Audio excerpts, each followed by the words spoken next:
Mm-hmm.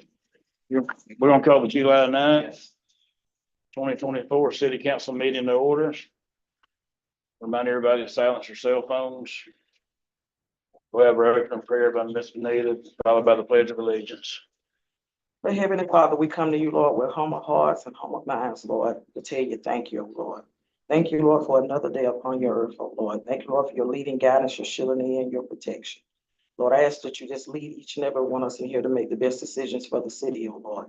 And these blessings we ask in your name. Amen. Amen. We're gonna pretend there's a flag here. I don't know where it is. It's in the amphitheater, Okay. the 6th of July. Anyway, pledge allegiance to the flag of the United States of America and to the republic for which it stands, one nation, under God, indivisible, with liberty and justice for all.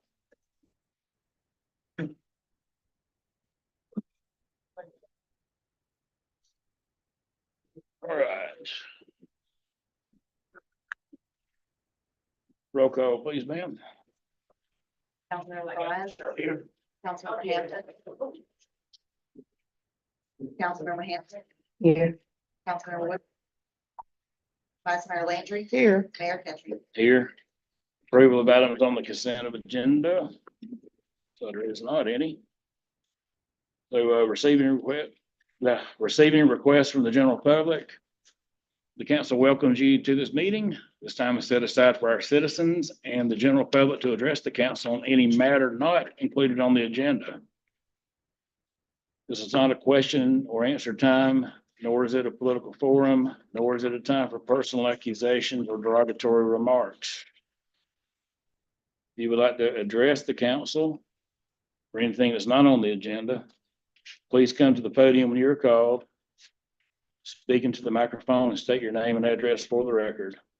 Please also limit your comments to not more than 5 minutes for individuals and 10 minutes for groups or delegations. Do we have anyone who would like to speak on anything that's not on the agenda? Seeing nothing, we'll move on to, or hearing nothing, we'll move on to number 5, which is the bids. There are currently no bids to open at this time. And staff recommendation. I believe the striping was under the 25,000 line, so. Okay. Good, good. Very good. And I'm going to change the agenda around. I'm going to move item A to item B and item B to item A. So basically what we're going to do is we're going to have agenda item 6B to start with. That's going to be the council to discuss any ideas developed regarding the future farmers of America and take any actions deemed necessary. I guess it's pretty much open for discussion with us right now about what we came up with, ideas and so forth about them being able to keep the animals at the schools. I looked myself over the past couple of weeks. I saw several specific FFA and 4-H ordinances, whether it was in the LDRs, whether it was a separate ordinance. Almost all one of those I found were specifically for keeping the animal at your home. Right. One pig or something like that. It wasn't related to the school. Yeah, I did see some of those, and you know, Ones I found that allowed it, had it at their schools. This is Tampa. They set a minimum of how close it could be to the nearest dwelling. How many they could have per acre.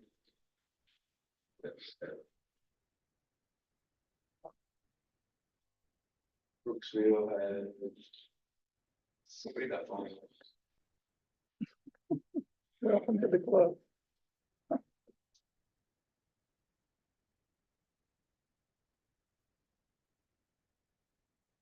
Minimum lot size of 10 acres. Maximum 4 livestock on residential zone properties. There's one about bonafide fence. Have to be 10 acres in size. all the schools are 10 acres in size at least, aren't they? I mean, I can go check them, but I mean, I would think they are. At Phoenix Springs, the only thing they had there was, had to be kept, could not be kept within 300 feet of a residence nearby. Simple enough. That's three ways most of them handle it. How close it can be to a nearby residence, how many per acre, and the limit on the land size. Basically boxes it into a school. Limits the amount of land that can be used for that. Right.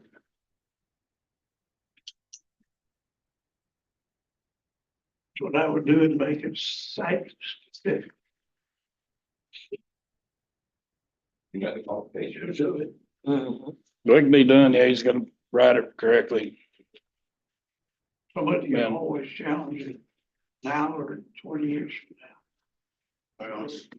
However, you can do a motion or whatever. So I'd like to include, I'm sorry, go ahead, Ms. Hampton. Zoning, is go with the zoning board. Whatever you recommend, was there before it's on board. If I can speak to that. Please. So what I looked up was attorney general opinions, which often are the first stop at any type of trying to get clarity as to what the law is and how it should apply. And the closest one I found was Attorney General Opinion 2004-42, where it was specifically stated, I think Charlie Chris was the Attorney General at the time, said that basically schools are not generally under an exception regarding building or zones. However, there are opportunities for there to be exceptions made. In that particular Attorney General situation, there were some building codes that had changed, and the school itself was not made to have to comply to those building changes. The reason why I looked that up, because I know one of the questions was about that statute, Florida statute 1003.47, overriding zoning. So it seemed like, at least in that Attorney General opinion, that the goal was that there would not be made exceptions unless there was something extraordinary. And what I did also take the opportunity, based on some of the comments that were made regarding spot zoning, would the city be in violation of spot zoning laws if something was changed where there was an exception made to the LDR for a text amendment or even the zoning? And actually, that would not be, I believe, in my opinion, a spot zoning issue. Spot zoning is very specific as to potentially the benefit to one party. And a lot of the case law was like a big manufacturer or one person trying to change a sliver of land for their zoning purposes. And a part of the balance test that the appellate court took was, one major one, was the idea of the good of the community versus that particular zoning restriction. So I don't think in this particular case that would apply, since it does seem to be consensus that an agricultural program would be beneficial more to just the more than one person. However, for what I've seen, I believe in order for, in my opinion, what would need to happen is both the land development regulations would need to be amended, which could still be done, as well as an ordinance, even if it only related to complying to the agricultural zoning area with the exception mentioned by the LDR. Because what was very, very strong is that no school or public or private entity should basically override the comprehensive land regulation or the comprehensive plan for land use in a particular municipality, that should be in compliance with. So I agree with John as to this being curative and in the council possibly doing a text amendment, noting the different changes that he's seen in other counties, or not changes, but something that sort of determines what can be done and what cannot be done. But also what I wanted to point out was that in doing so, I know one of the issues have been the timeliness of it. We don't want this to be bogged down in bureaucratic tape, or at least that's the people who brought it forward, that I think we should do it right, or we could maybe open up to some type of litigation, some formal injunction from the people in that community saying this is not going by code, stop it. And I have made an attempt to reach out to Angela Ball, the school board attorney, as well as to other attorneys who do this land use. And everyone that I've spoken to was in agreement that it's possible, but that this law in and of itself doesn't just override all zoning, all issues regarding the use of property in a municipality. Also noting that that particular statute, sorry, go ahead. What would be the problem with doing a short time ordinance until we get the LDR squared away? You're making an assumption that it's gonna be passed. You don't know.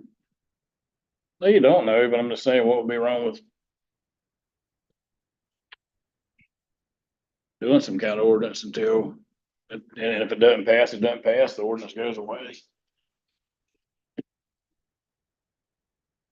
If I was gonna do it, I'd say. There will be, that very well may work. I haven't done the research on that. I just wanted to note it, two other things, and I hope I'm not being so lawyerly in my talk, no one's understanding what I'm saying. The statute that says animals can be on the premises of the school and should be taken care of, and, you know, when school's in session, there are two things that came out of that. It states animals. There are particular provisions in statute that deals with livestock animals. So this should not prevent any and all live animals being on the premises.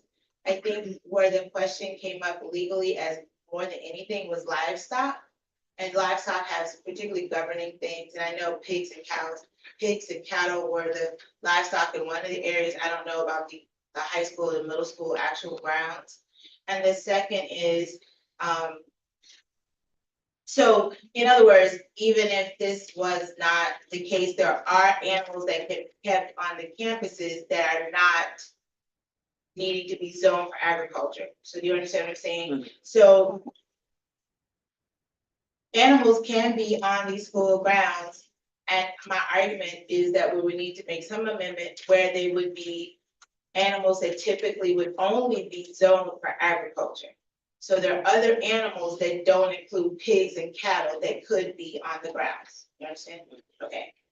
And another question could be, is it when it says school premises, and it particularly notes when the school is not in session, for the animals not to be kept there unless there could be some type of insurance that they'll be cared for adequately or secured.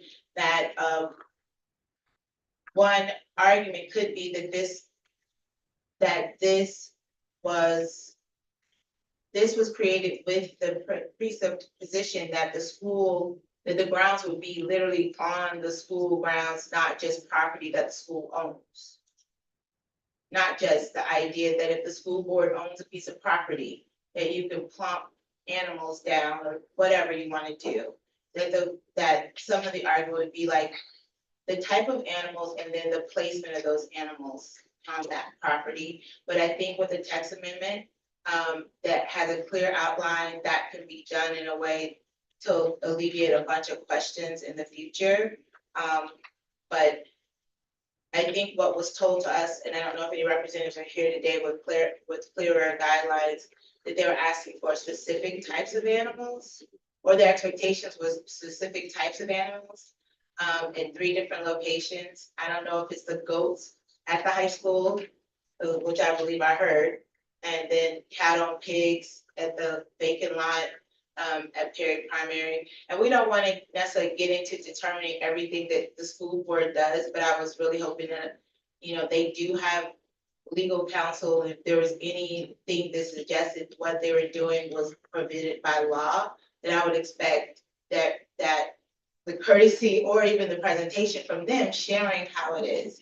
But I think we will be open up to further problems with the community if we, or problems with just allowing it based on that statute alone, whatever we need to do. When I say we, whatever the council desires to do, I think is obtainable. I just think we need to go through the process. Question. Rather than rezoning a specific area, can we make an exception for this program? From my reading of it, I believe you can, council member, and I don't believe it's spot zoning. I've seen it done in other ordinances, not ordinances, I'd like to see LDRs. us do that rather than rezoning, because I just think you get into all kind And the complication. exception could be made for educational purposes, and the only Purposes. people who have those, I mean, not the only people, that would pretty much preclude anyone other than schools. Right, But, I believe from what I've read that we would not be in dangerous spot zoning, an exception could be made. Well, I mean, I made the argument before that this is educational. They have classes during the day and this is the curriculum. Mhm.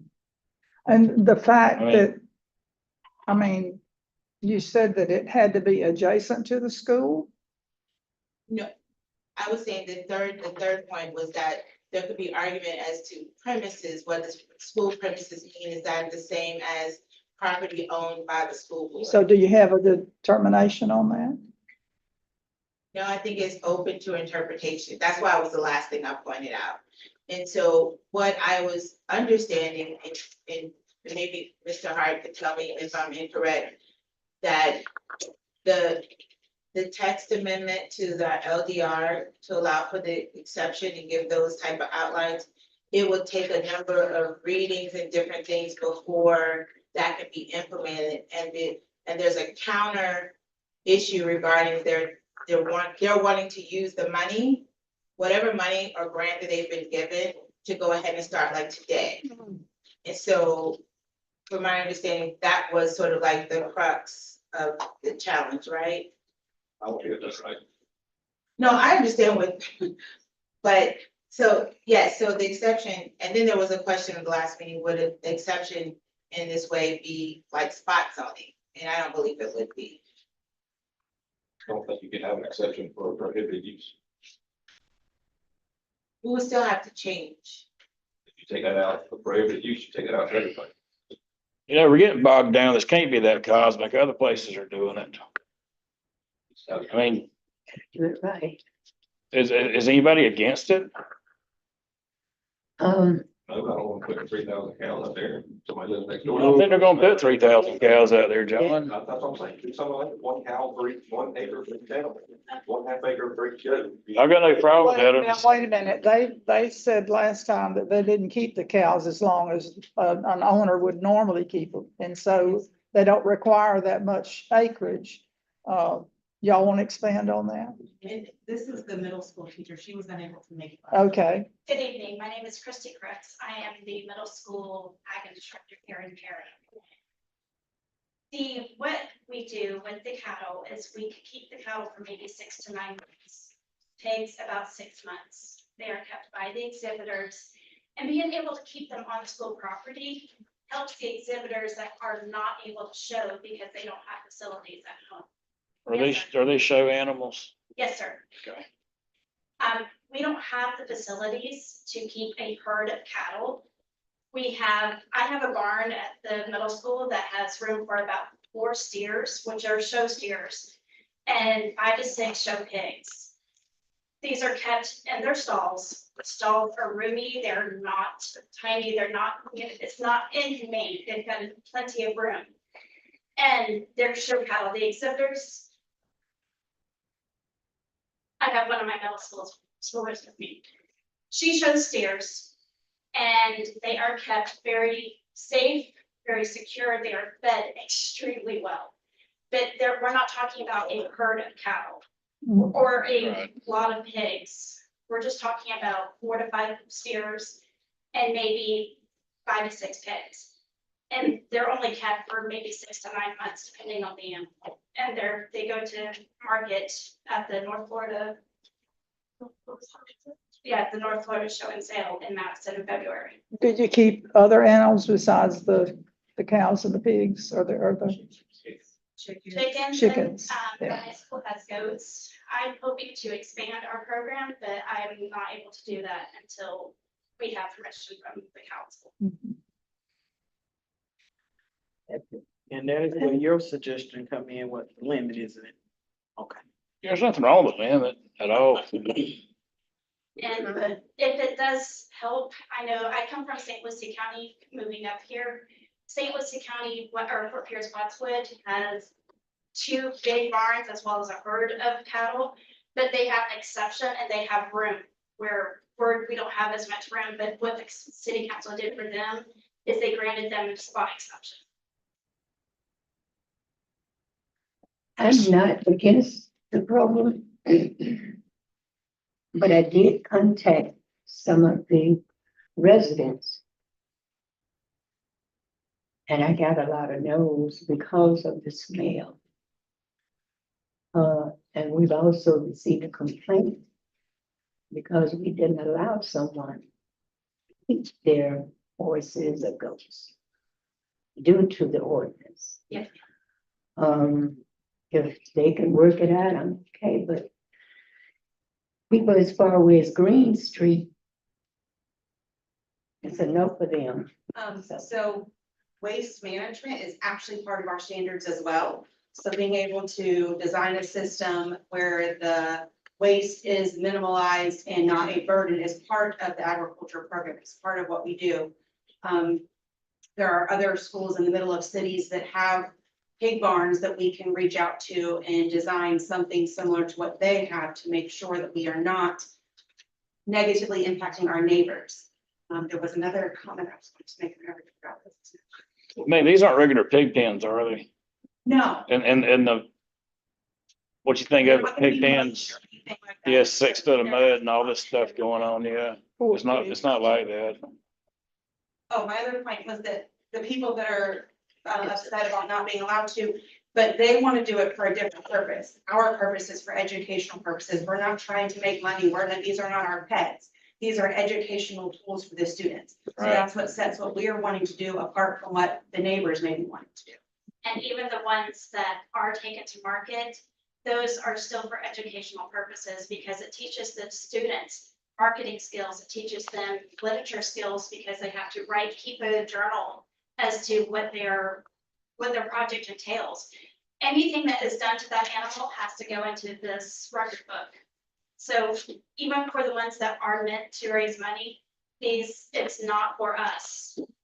It's for the students themselves. Oh, just a side thought I saw in all these ordinances, and I think you did too, John, if we're gonna do FFA, we should encapsulate 4-H into that as well. How far do you think smells go? Because I have goats and you can't smell them 100 feet away. Yeah, my goats don't. My goats are the school goats that survived the attack are currently living in my front yard, like right outside my driveway. And I don't smell them. And with the pigs, which are the smelliest animals, they are not anywhere near the houses per se. And our pens are going to be revitalized this year to make it more. I'm gonna add concrete where everything can be sanitized every day after they're done. We're looking at what 300 foot setbacks. Maybe 200, 300. That- On the nearest well. Would that work for y'all? I mean, is there enough room for that, or do y'all wanna get together and come up with a? It'd be okay if everybody kind of got together and come up with an ordinance or special exception or whatever we're gonna do. Text amendment. I mean, could y'all be part of that as well? Yes, sir. Yeah. And our CT director wasn't able to be here today, but she had sent representation on her behalf that has any information about the grant that we may need as well. I feel like that too, it's for the whole city, for Tampa, Brookville, and all them. Would it be a special exemption just for school property? I know that's what St. Lucie County did.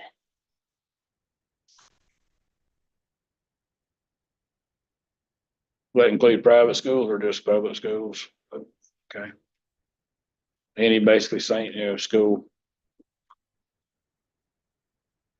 She also had mentioned about the property not being adjacent to the school. There are other school districts throughout the state of Florida that have giant ag facilities that are not attached to the school campus that students participate in educational activities on.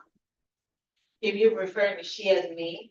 Sorry, I keep forgetting your name. No, I just want. I don't want to. I don't want to feel like you're talking about. I don't want you to feel like I'm insulting you or anything. No, no. If you said she, then you're talking about me. I just wanted to know, ways for things to exist without zoning action. You can have. You can have a 200 acres in an agriculturally zoned place for animals for the high school. So what I was answering regarding what changes would need to be made, if at all, in order to accomplish. Not the idea that adjacency having to do with your ability to have it, but it's just competing interests, that's all. How We did, just want to make sure that whatever we decide, whatever we decide to write up includes all school district land, not just the school sites, because from what I understand, they've already put some money into that. Ordering the supplies so that whenever we're ready, we can get going. how do they, I forgot my question. Oh, how do they transport, if they're not on school property or adjacent to the school, how do they transport for the classes and still stay within your time? That frame? spot is short enough distance that we can walk. Oh, no, there. I know yours is. I'm talking, you were talking about other places that had huge, Well, Branford in particular, they have a bus that their ag teacher drives to their farm. So does Madison. but it doesn't eat up their class time? Some of them have double blocked classes, so they have their classes for 90 minutes instead of 56 minutes. That would work. Due to most of our, I shouldn't say most of, but many of our students going to North Florida College or BBTC, blocking ag classes at the high school is not something that we are logistically able to do. Right. Well, I'm in favor of making an exception for the schools. We can come up with, rather than rezoning, I'd like to see us make an exception. I don't know if you can make an exception to a prohibited use. Make an exception, I what? will move it out of prohibited uses. You have to change your prohibited use first. John, would you mind going back over what your suggestion was regarding the text amendment and how does that potentially gain the same results? Text amendment would have to take that out of prohibited use. Right. And then add in for all animals, these 3 or 4 things that must be done. You had animals, but it would apply to the whole city if you did that way. Everyone. Right, so either way, there has to be a movement, I understand, from the council as well as the zone. But somewhere in that text also needs to be like we were just talking about, they've got to be contained. Just, I think that was some of the trouble I heard in the past was some goats were getting out and destroying home, hedges and things. Landscaping is what I was looking for. Being a school in general is already a special exception. Single sex. Raining again? Jeez.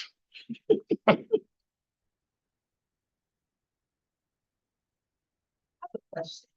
You all said at the middle school, there was already a barn with cattle and pigs in it? No, ma'am. If there are barns available for cattle and pigs. And there have been pigs there. So no, on the middle Yeah, school yeah. grounds, that's what I was asking. I have Okay. a really nice land lab right outside my classroom that has room to grow. Is it between the classroom setting and the buses? Is that? There's 2 cattle pens and about 6 between. So the property at the middle school that already or has held pigs and cattle, you would want additional property to hold more pigs and cattle? The Old Perry Primary would be primarily for the high school.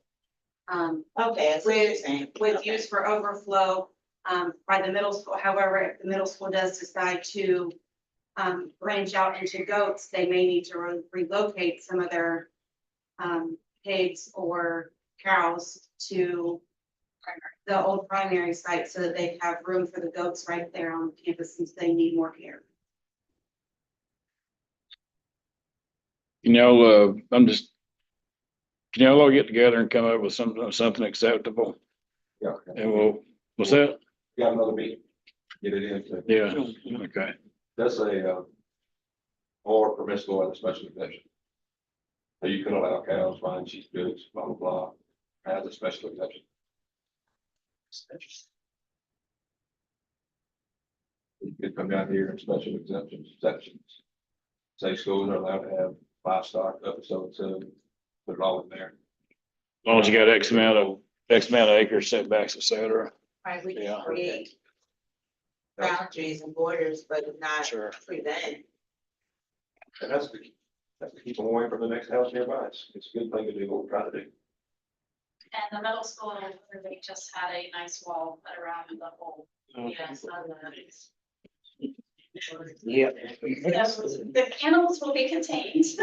And where the goats were in the high school, where were they? So If you, yeah, out back behind the, practice football. And that's where the pigs were prior to, me starting there, the pigs were out there as well, and then we converted the pig pens into goat pens. So I'm hearing a special exemption only allowed for schools or private schools, some boundaries set to it. That's what we'll come back with. Yeah, like I said, if y'all can work together and come up with those parameters and. Yeah. ASAP. Yeah, true, yeah, Sorry, we're sitting here the 1st of July and we're school's a month away, Yes, sir. so. Also, just one more question.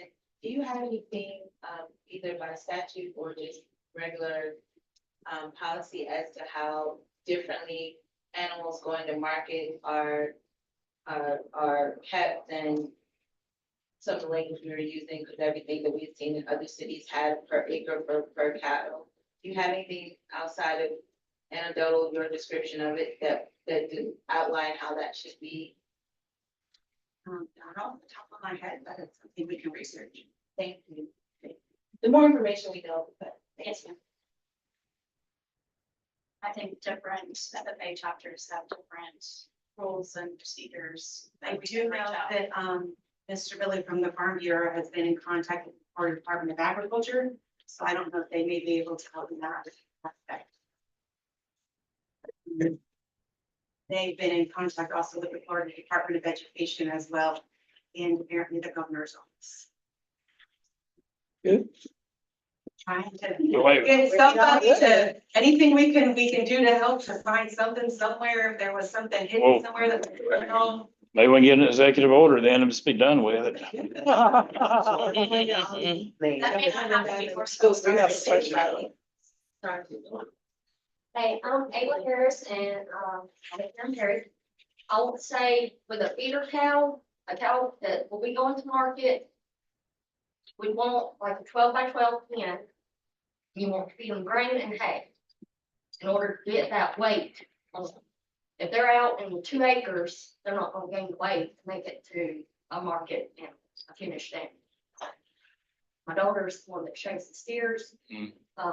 We show our own, but 12 by 12 areas, all you need for a feeder cow or steer that will go to market, become a hamburger or whatever. And in the commercial world, animals that are at a feedlot, which is their last stop before slaughter, are in a small confined space. They're not out on hundreds of acres. So what we're doing kind of mimics that on a smaller scale. You lose weight with one that's out wandering. You want that fat muscle ratio. And in order to do that with a cow, you have to have it in a smaller area, feeding hay and grain and unlimited water. Very good. Still need any action from us yet, or y'all just gonna, there's really nothing we can do at this point, there's nothing to do, because we have anything in front of us to act on, so, I think we got the right direction. okay. So you're gonna contact us, John, about. Thank y'all. Thank you very much.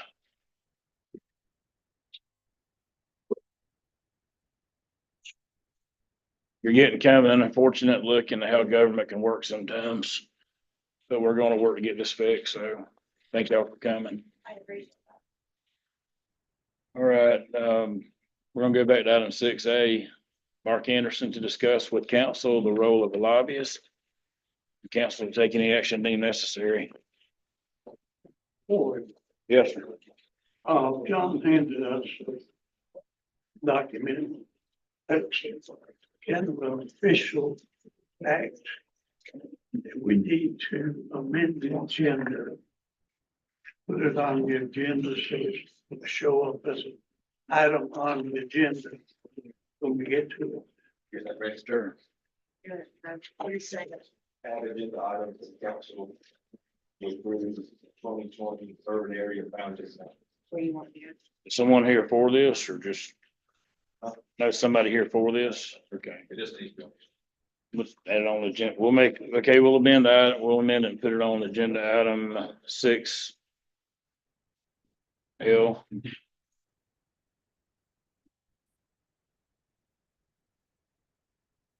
Thank you, Mr. Brown. Appreciate it. All right. Yes, sir. Hey, thank you, Chairman. I'm Mark Anderson. It's a pleasure to be with you today. And I want to just begin by first saying thank you for the chance to be here. I know a little bit about how government works, and I can relate to what you just said a few minutes ago.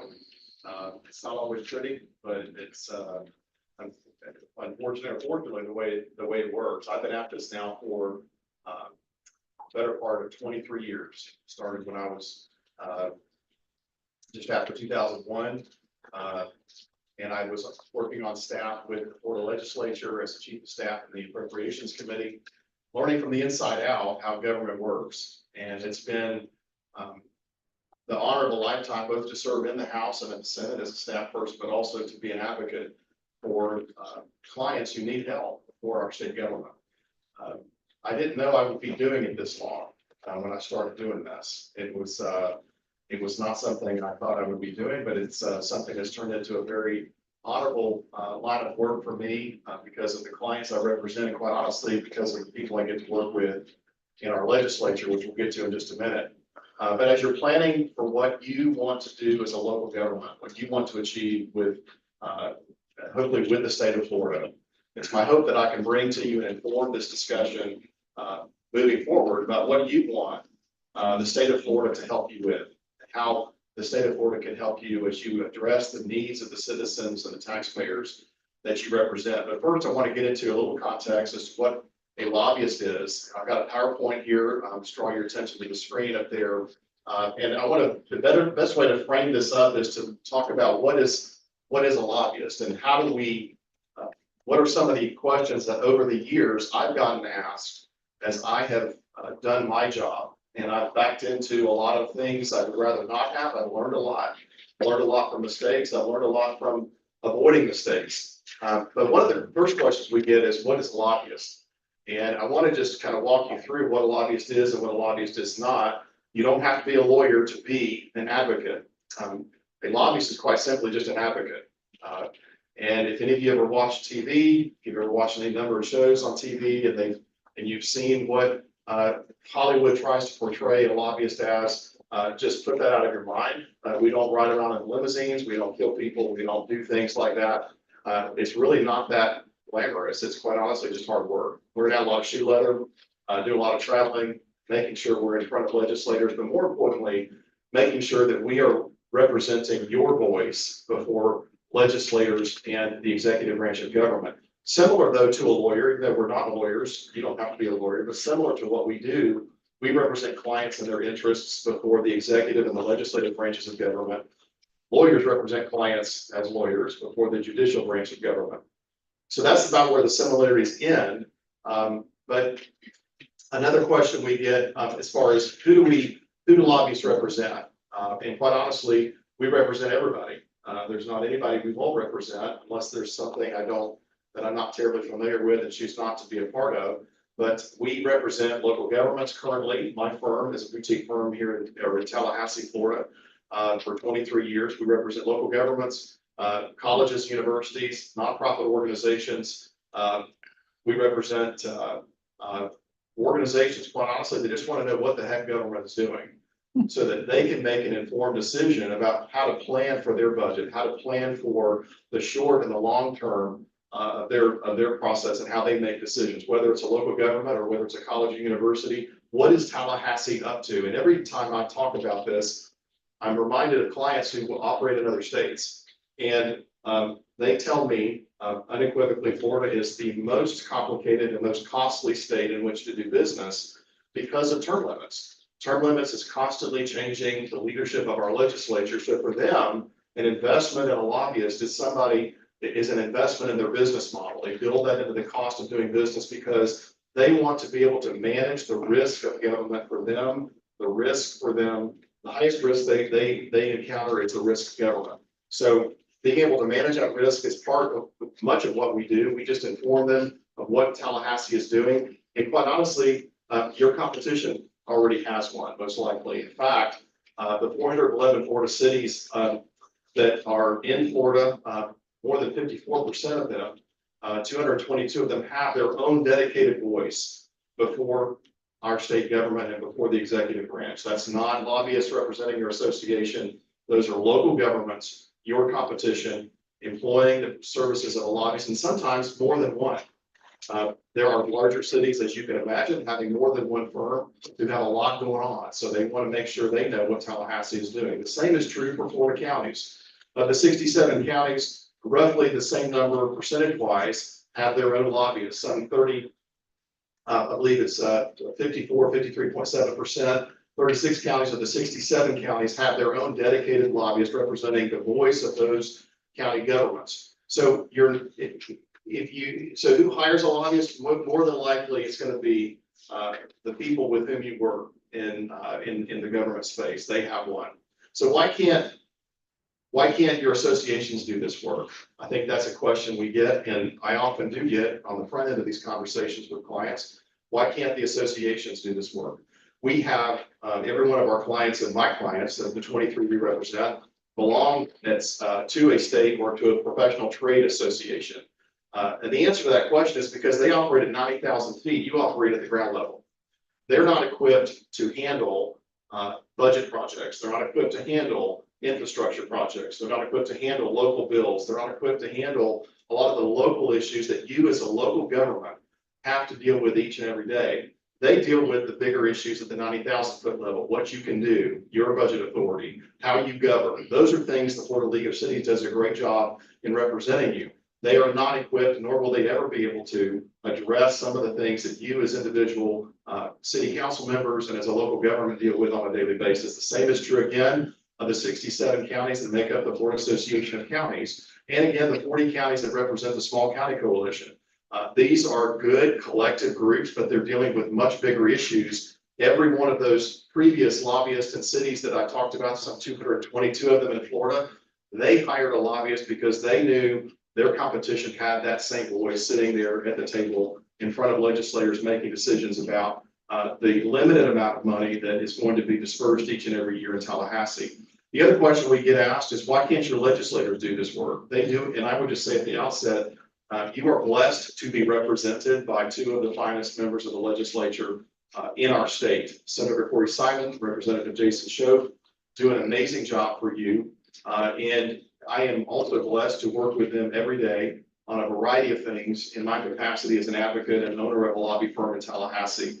They are amazing individuals, but I will just tell you, they are in fact doing this, but they're also doing it for a lot of other counties and cities across their district. They don't just represent Taylor County. They represented the case of Senator Simon over some 23 different counties. 13 counties and 23 cities. The case of Representative Schoaf, you're looking at 11 counties and 20 cities. So they've got a lot of other people hitting on them at any one point in time to ask them for things that they have to deliver. And by the way, that's not just limited to their district.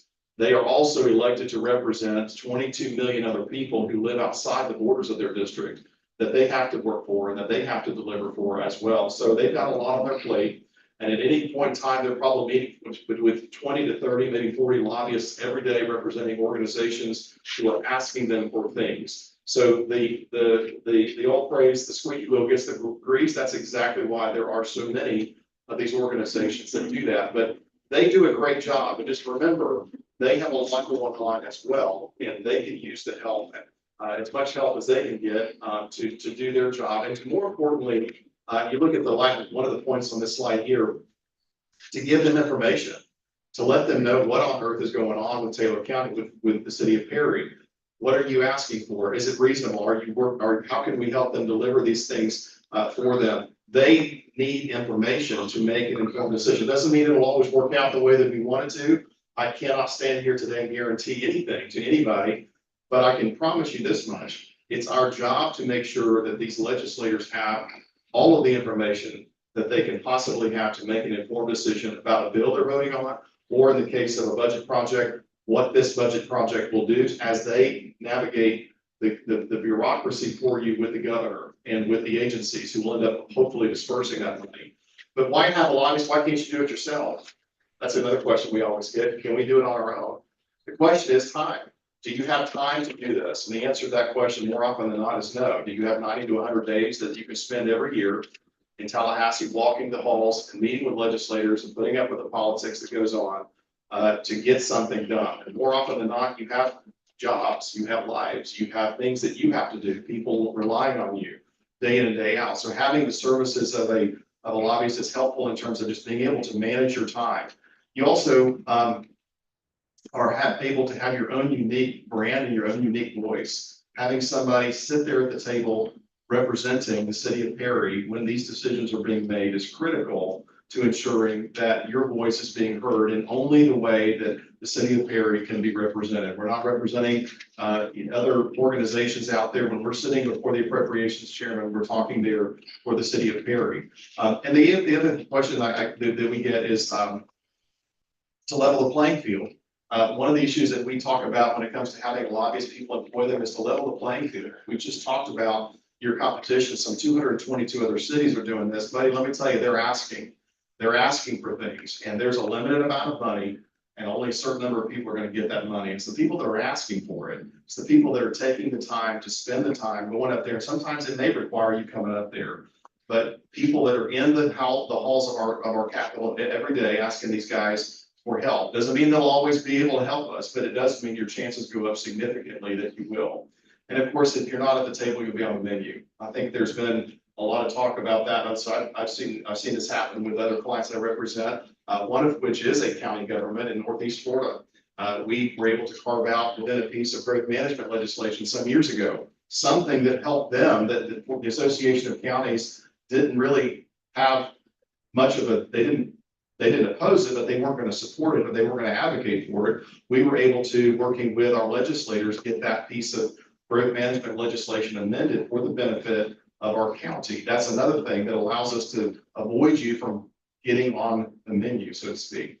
Moving forward, one of the things I know that is important for you as a city council to understand, to know, and because you are a fiduciary, you are a manager of the taxpayers' money, is how can you know if a lobbyist or a lobby firm can help you? Well, don't listen to what I say or what they say, look at what they've done. And if you look through this slide, and I want to just briefly fly through these for the sake of time, one of the things I would point I broke this out two different ways.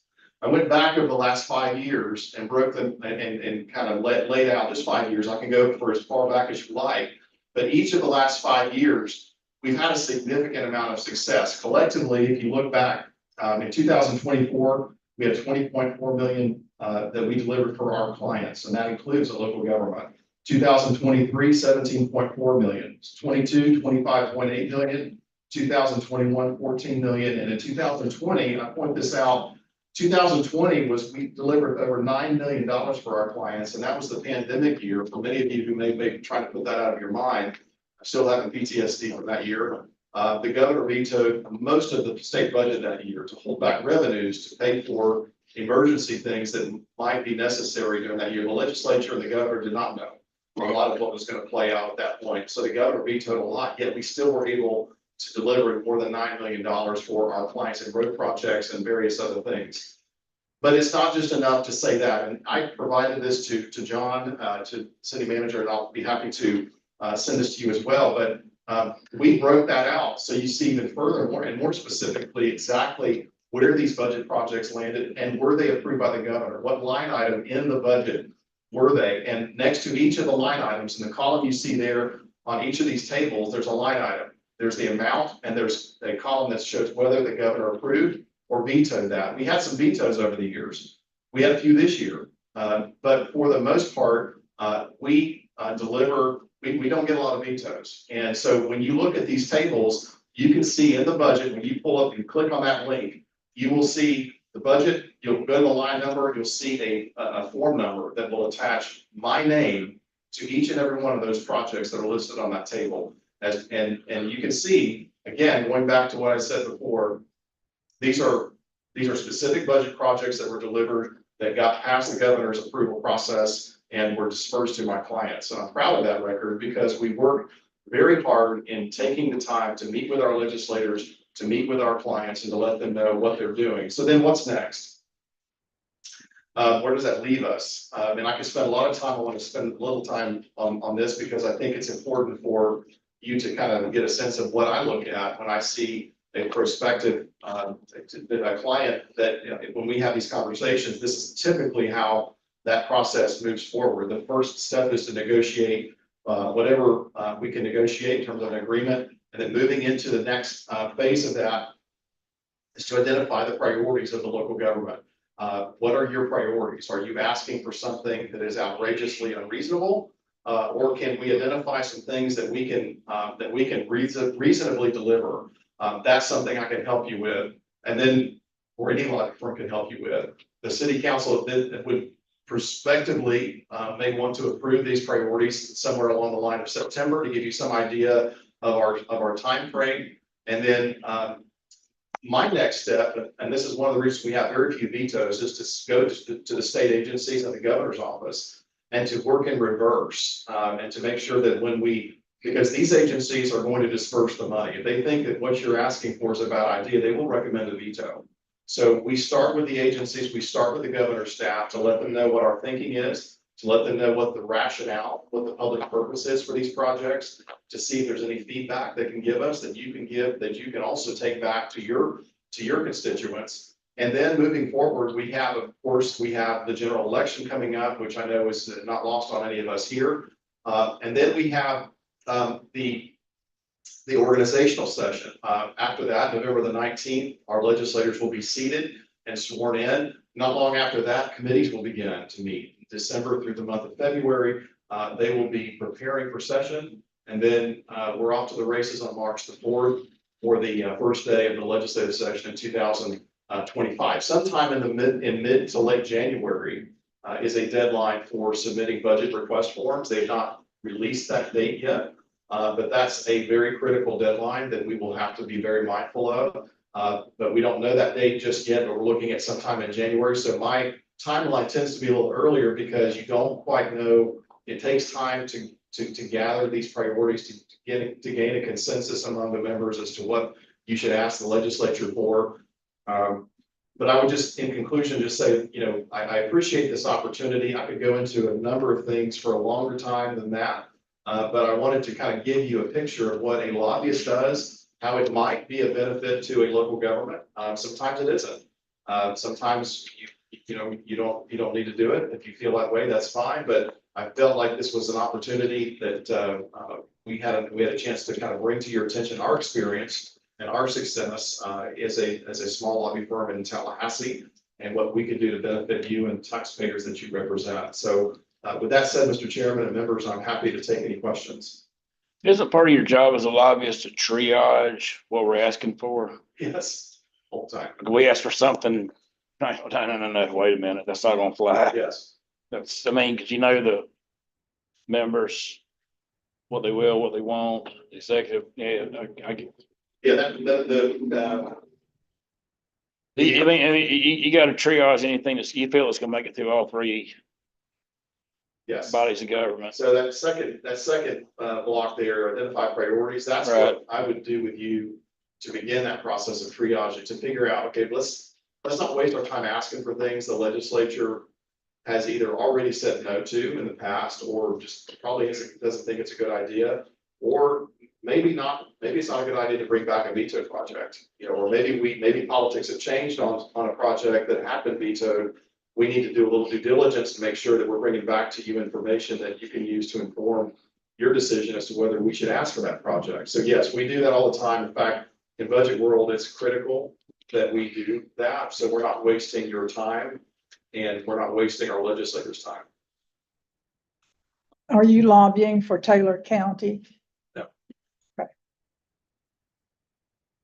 Because I usually wind up with the bulk of the money. You know, there's a,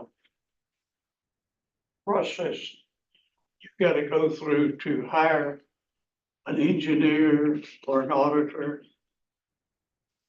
Would this fall into that process? I don't know, I don't, if you talk about public bidding, RFQs. RFQs, things like that. Every local government can, I guess, can do it differently, and I don't know what your procurement procedures are in the city of Perry. Well, there's a specific statute. Right. For an engineer and an auditor. Architect. Does a lobbyist fall under that statute, but my question. I don't know that it does. I think it's, there's not a dollar threshold. There's one thing I was asked about early on, and then some years ago, about whether there's not a dollar threshold that would require you as a local government to do as far as the state law is concerned. Now, you may have a local government procedure in place that requires you to bid or RFQ those out. I mean, I know local governments who've hired without doing that, a lobby firm. Some do it and publicly bid it and publicly RFQ it. I think it just depends on the local government. I do not know the answer as far as the engineer is concerned. I don't know. I don't believe that I would fall under that. But I'd be happy to look into it and get back with you. Or you maybe DBPR licensing or something, or, No. oh, okay. When you do qualifications, there's frequently not a dollar amount involved. So there's no dollar, can't be. Right, but they're saying what they've done, and this way he would have fair competition with other lobbying firms. And then we look it over and go like, yeah, these are the top 2 or 3 that seem to do small towns, and they seem to get us. And then we look at results like you're showing us now, and then we would pick the best one we think, and then say, can we make a negotiation? Yeah, say, what would you charge us? And then it's like, oh, that's too much, Sure. Right. or that's reasonable. Well, yeah, somebody that does Miami-Dade's not even gonna call us back. Cause, you know, I mean, they spend more than our city budget on lobbyists. I mean, they do. They have multiple firms. Of those cities, if you reflected Corey, Simon, Jason, how many of them have engaged you presently? Could you repeat that one more time? How many cities have engaged me? None. I represent one local government, Nassau County in Northeast Florida. Does that answer your question? Well, yeah, Okay. and then, Excuse me. why is it then that if having a lobbyist is such a good idea, don't these municipalities participate in it? Why don't they do it? Well, If you look at any of these firms, they're all county. well, as I think one of the previous slides I showed was that of the 411 cities, 222 of them have a lobbyist. So they do, in fact. Well, you're gonna find Miami-Dade, West Palm, all those. Well, in Take fact, a small city. yeah, there are quite a few small cities that actually have a lobbyist. Yeah. Hamilton.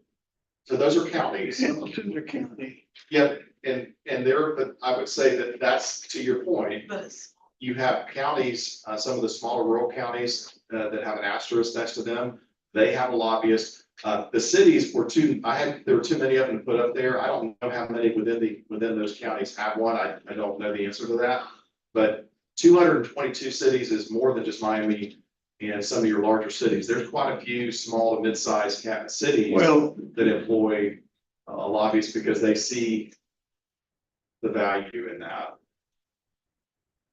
I'd like to know one. Ms. Okay, Anderson. it's public record, so I'll be happy to supply that for you. Yeah. There's pages and pages of sorted out by lobbyists, sorted out by who the lobbyist works for.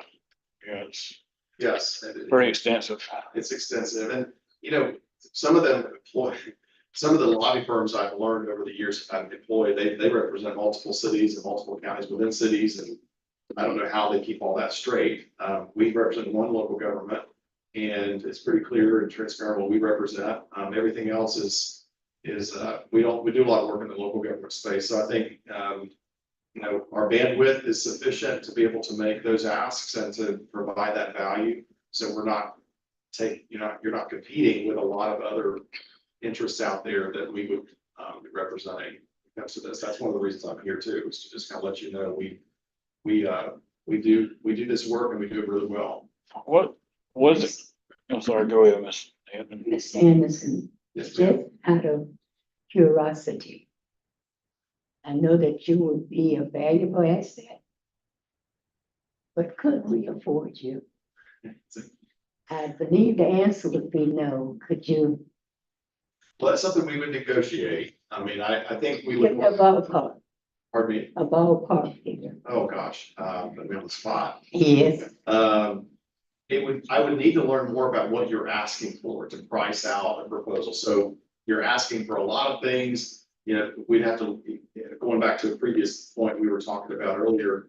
I want to, is it going to be it depends on the heavy lift that we're going to have to make in order to do that. I factor that into pricing. If you are needing a bill that needs to be passed, that's something that we would look at. I can't give you an answer right here and now. I would want to learn more about what your priorities are, so I can then learn what I need to do and how much of my time would be required to deliver that value for you. But I think it would be, whatever we decided would be, I think it would be reasonable. We would work through that at the appropriate stage of the process. it is probably an unfair question, It's a fair question. but you It's have a fair question. you're serving a small city. Are you serving a small city now? No. No.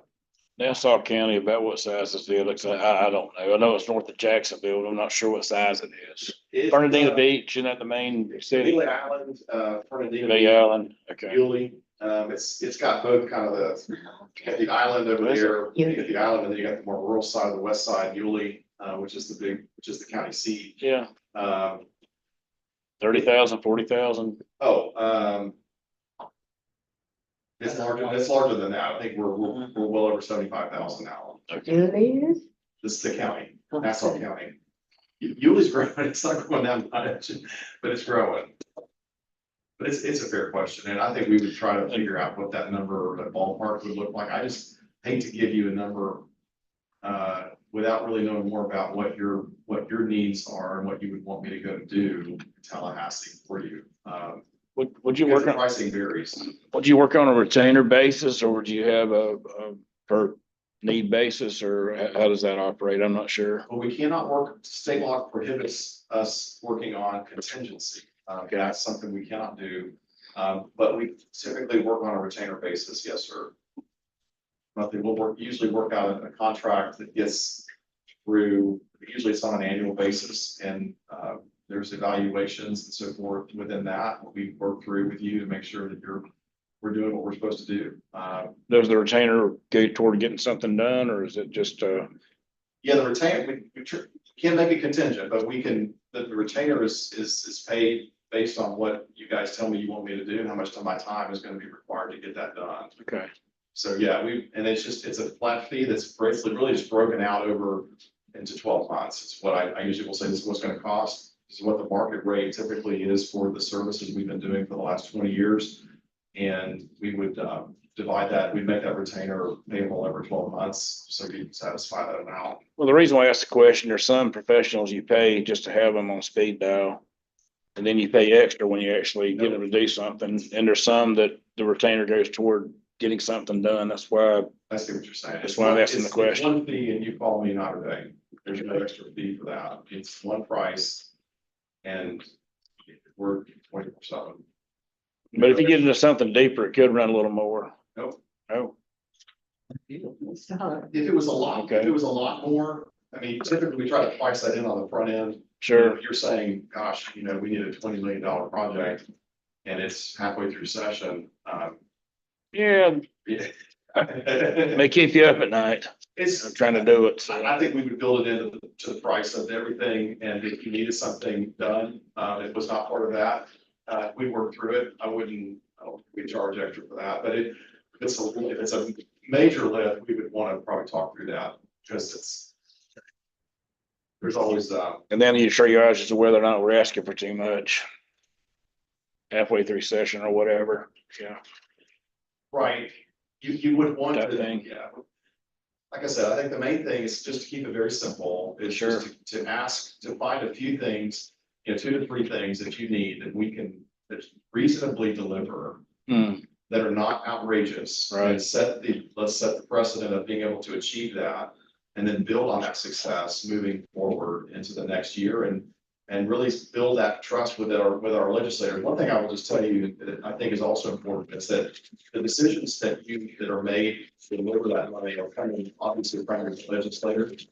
But there are dozens of legislators outside of the district who chair these committees that we bring to bear for the benefit of the city council and the needs and priorities that you asked me to go and deliver. Those are people, that's another advantage of having that, is because we just, with term limits, you're constantly working through new people who are chairing these committees who have no idea where Perry is on the map. They don't know what our needs are.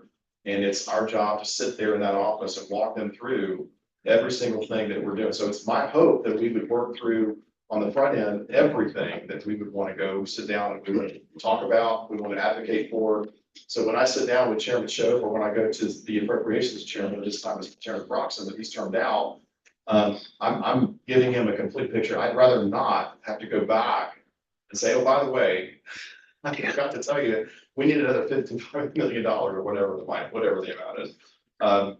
We want to keep those visits short and sweet, but we want to know what we're saying and be on the same page, obviously with all of you and with our legislators. But we've got a lot of work to do. No matter what it is you're asking for, there's a lot of work to do, a lot of hoops to jump through. And there's a lot of grants that we probably want to take a look at.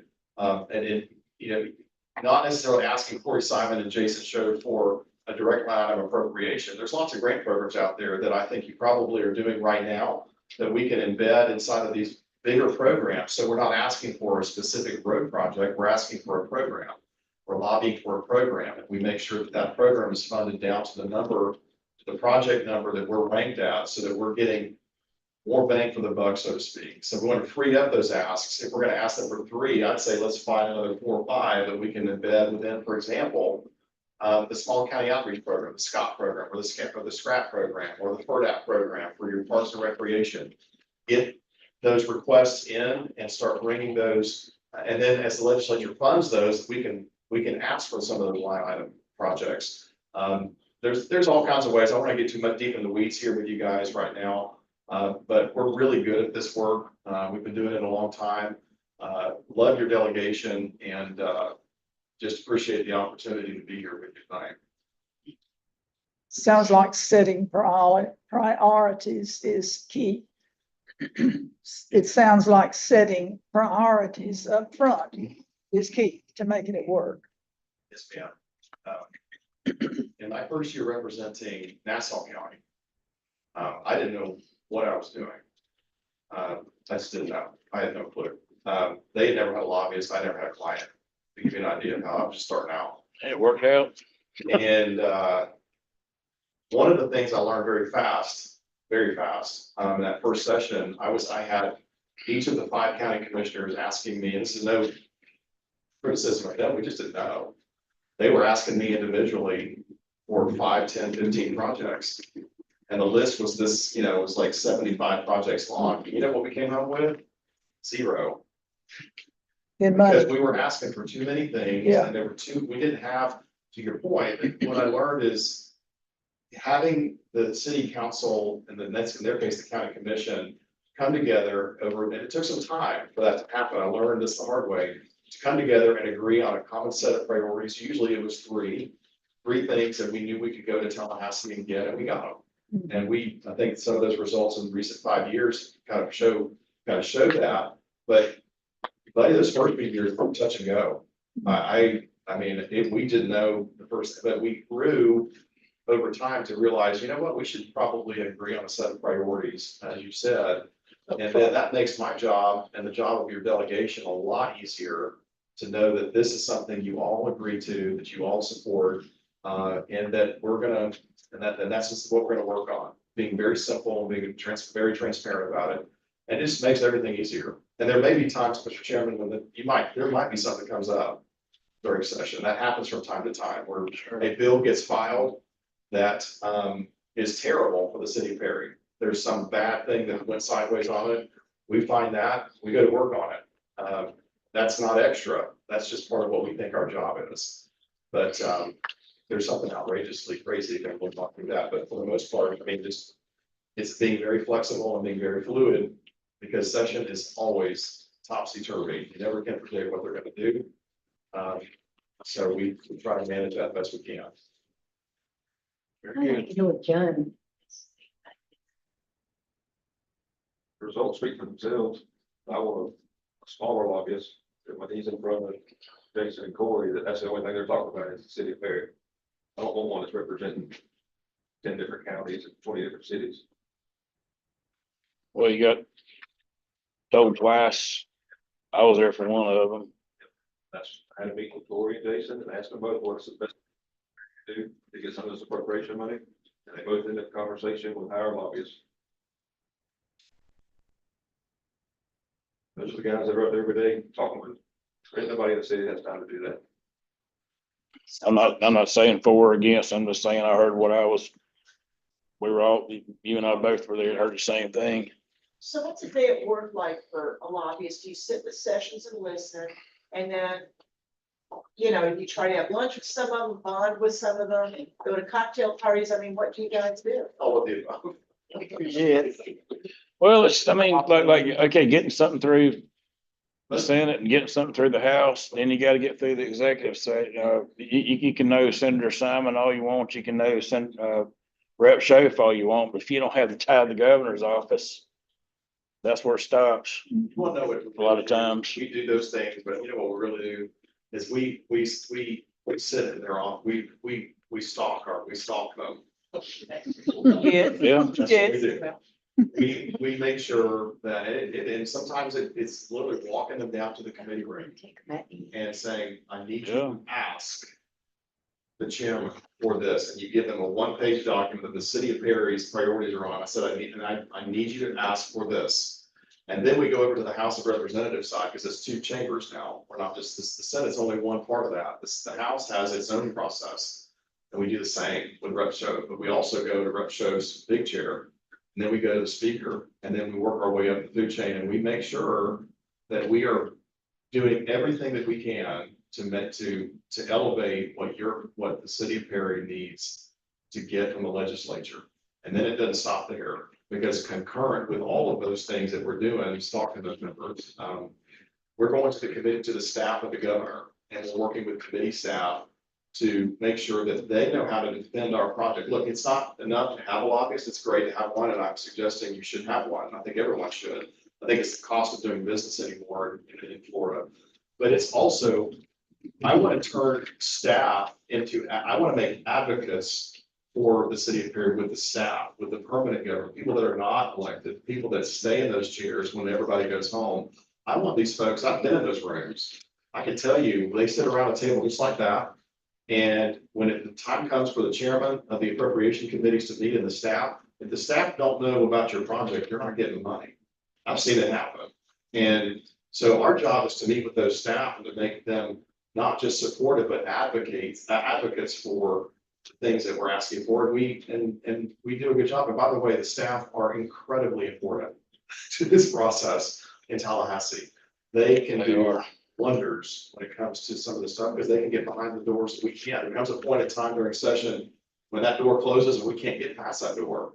So making sure that's the staff who can get past that door is absolutely vital in what we do. And I like to think we do a pretty good job of that. But it's not real glamorous, but it's just making sure people do what they say they're gonna do. That's what we do. How big is your firm? There's 4 of us. I'm the owner. Josh Burkett is my associate. He's been with me for 11 years. Clark Merritt joined our firm 2 years ago. We have an accountant, and we have a law firm on retainer, and we have a PR firm on retainer as we need to use them. John, This will be good for our projects as such as, needing a new police station and city fire, and, yeah. 100%. And that way there, that you always got that person there that can, when that grant does come up, with that money is ready, that you got someone that's there advocating for us and let them know, hey, City of Perry needs this. And something too that ties into that is if you get, I've had this happen too, and it's just one of these things I like to simply that, you know, learn things the hard way in my career, is that sometimes, you know, there was there's 1 year where we were the dog that caught the truck. So we asked for this road project and we got the money. Holy cow, all of it, we got all the money.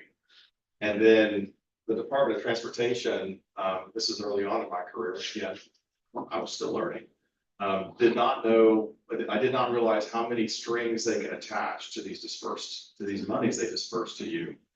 So it's important that once we catch the truck, once we get that thing nailed down, that you work with the agency in meeting, there's timelines, there's agreements you enter into, to make sure that you're spending the money the right way, which goes back to something we talked about earlier, which is to make sure we ask for good projects. And I would say shovel-ready projects, if something that's ready to go. What they don't want to see is money that's delivered to you that's not spent. It goes right back to Tallahassee, and it says City of Perry doesn't know what it's doing. So what we want to do is make sure that what we ask Not for, good either. there's continuity from the time we ask for those projects all the way through to spending the money. We are hitting those timelines. We are we're committing to those agreements, and because we're laying the groundwork for future years, we want to develop a reputation with our legislators and with our state agencies that we know what we're doing, because we want them to be a partner with us. And I think that first year or so is a real critical time to make sure that when Rep. Shove and Senator Simon do their job and they do it well, that we are able to show them, and I want to bring them in, say, look at what you did. Look at what you did for this. This is the return on the investment of time you made in getting this project for us, because we're gonna need their help again.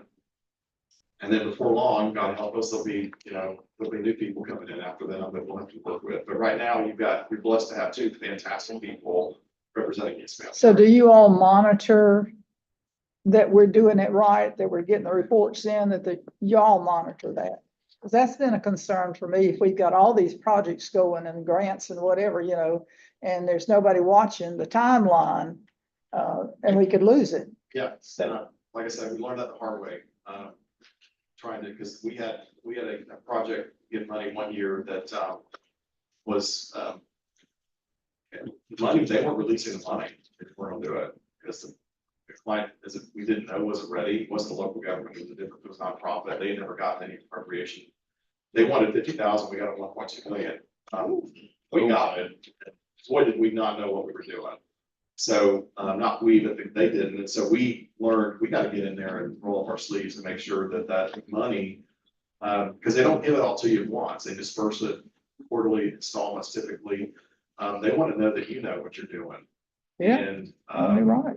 and so we do that we hold hands through that process with y'all so that you know what's expected and but we're long. And I think you probably are served very well with your staff here. Y'all, they're a critical part of that with us to make sure that they're because we don't have access to a lot of things they might have access to, but yeah, we do all of that. Most of what we do is just coordinating what you're doing with the state agency in Tallahassee. So we're not losing any time on that. So this governor and these agencies like to spend that money, and they want to spend it when they disperse it, they want it spent. So whatever you decide to identify as a project, make sure it's as close to shovel ready as you can make it, because they don't want to sit there and they'll not fund it again. They won't give you more money if you do that. Had that happen with a couple projects, and we learned that as well. So I'm bringing to you some lessons learned over the years that I've learned as a lobbyist, working for clients, and like to say we've done pretty well, but we've learned a lot too. Good. Appreciate you coming over. Good to be here. And John, thank you. Thank you for the mouse. Gotta have that thing. Know the truth.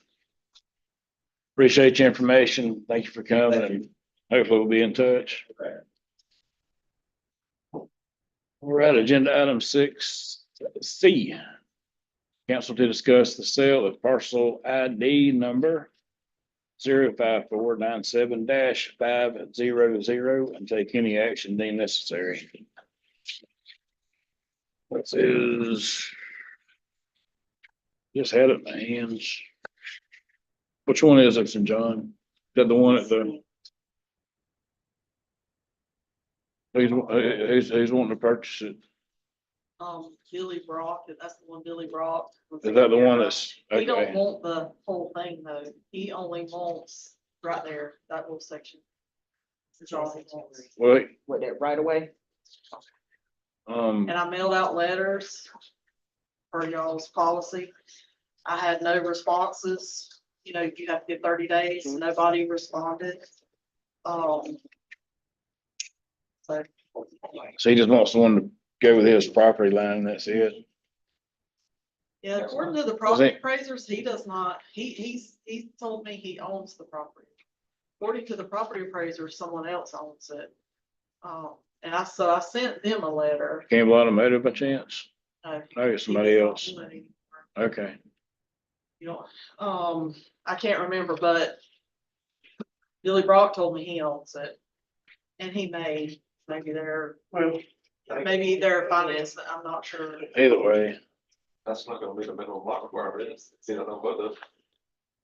I don't know, I'm not sure. Who owns? I don't. It's, no, I think it's, click on it. So you can, I think it's, Leon, hold on. They bought, I got it right here, They sorry. bought it. Letter to Coastal Contracting of Perry owns it. coastal contracting. Coastal Contracting of Perry. I've heard that name. I don't know who it is though. Place. Is that,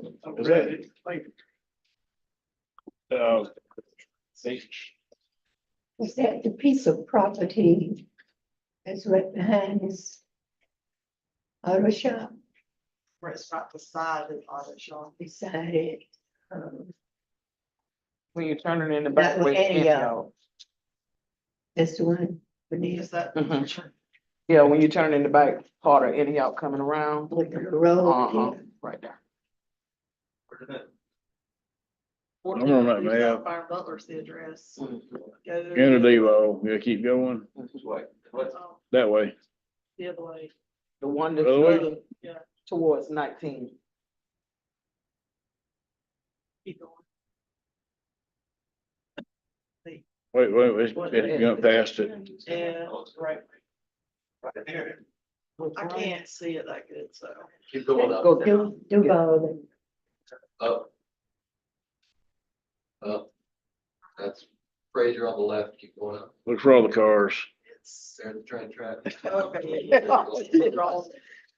it is. Couldn't see it that good right there. Click it. Coastal Contracting Ferry.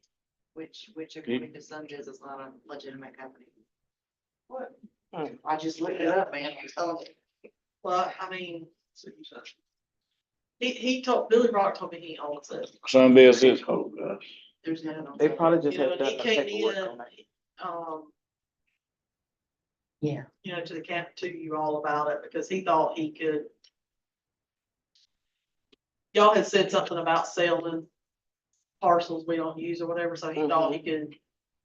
But I told him there's that process or whatever, and we had to send the letter and give 30 days.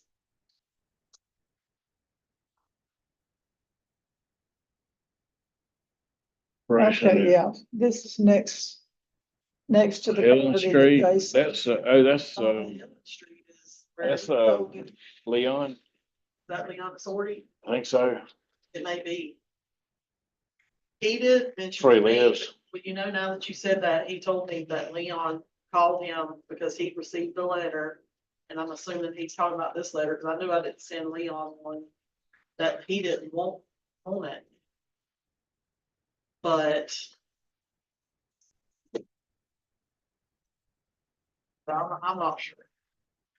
How big is that piece of property? How wide is it? It's not very wide, is it? It's like 20, 30 foot. Maybe No. 20 foot, maybe. I mean, so, yeah. He's,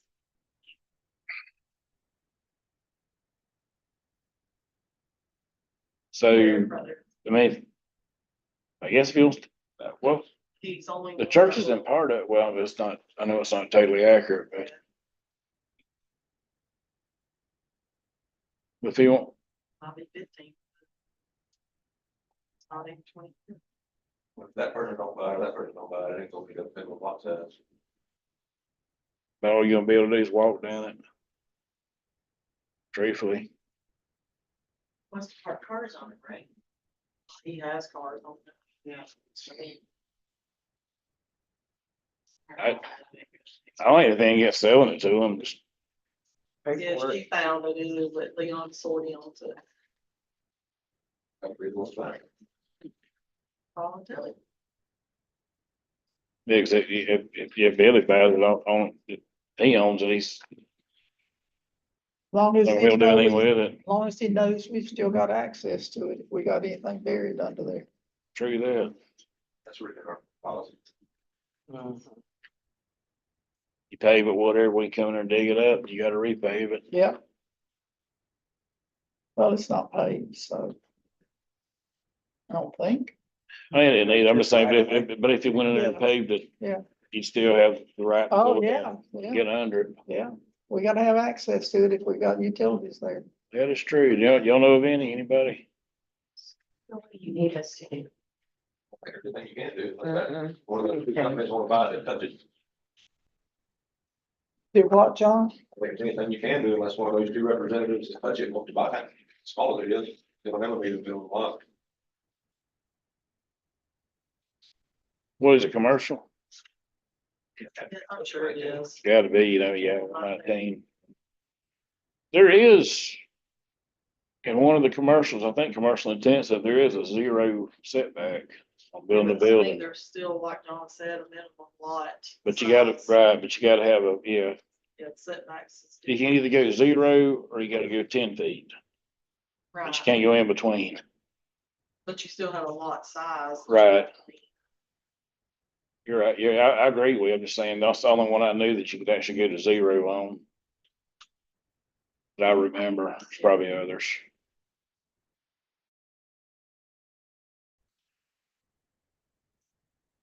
Anyway, And you take any action on that. I'll call him tomorrow and tell him. I didn't even think to We see can't who, Sell it to him, that would have to be sold to him. well, like I said, somebody next to it, yeah. Whoever's the current owner, yeah. All right. We're gonna come back to this later, maybe or not, but anyway. Agenda item 6D. Council to discuss the sale of parcel ID 03133-610. Take any action deemed necessary. This is one Jason Campbell. He owns The right R, there at, is it Main?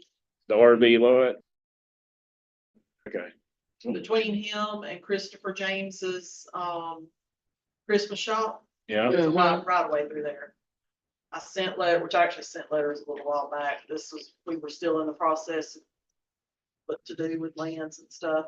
It's that one right there. I contacted, Christopher James and and Jason Campbell, and they both are interested in that parcel. So therefore, the parcel would have to be split in half. One for attached to Jason Campbell's, one to Christopher James. I'm not sure if Christopher James is still interested because now he is selling, or he's got that building up for sale. Okay. So I'll have to reach out to him again. Yeah, the building up for sale, the Christmas shop. Let's get it up for sale.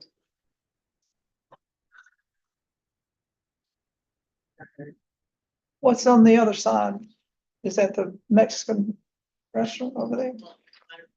One's Campbell's and one is the. yeah, Mexican restaurants on the other side of the road. It's on the other side of the street. Over here. There, Oh, okay. Well, if Christopher owns this, Jason, This is- Jason Campbell owns that, the Christmas shop, Oh, restaurants okay. that, that's in between the two. Okay. That's, yeah, that's some, they sell RVs or something there. It's part of that, Tim Armstrong's old place. Jason bought it when he passed away. If this is something that y'all are all for selling, then it would be done, we'd have to do it like y'all done for, Cribs, Yeah, tire, that process. right, they'll, I can reach out to Christopher James tomorrow and ask him if he's still interested. He may or may not be. If not, Jason Campbell can purchase the whole, is there any utility issues that we, okay, not there. There is a water meter on the backside Something there. we actually found in this process on the backside. I guess years ago, there was a right of way through there. And there's actually a water line that runs behind Christopher James on that. Christopher James owns that back piece. There actually is a water main, but it's not on that parcel there. it's back over there somewhere. It's back by the sheds. No, it's closer to the building. Well, they're actually two different parcels, right? Yeah, yeah, the building and the land behind it's two different parcels.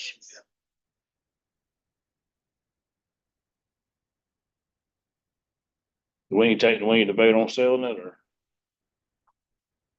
Yep, agree to it? They want to buy it or not. Don't figure out what they want to pay for it. right. Y'all have to determine, come up with a price.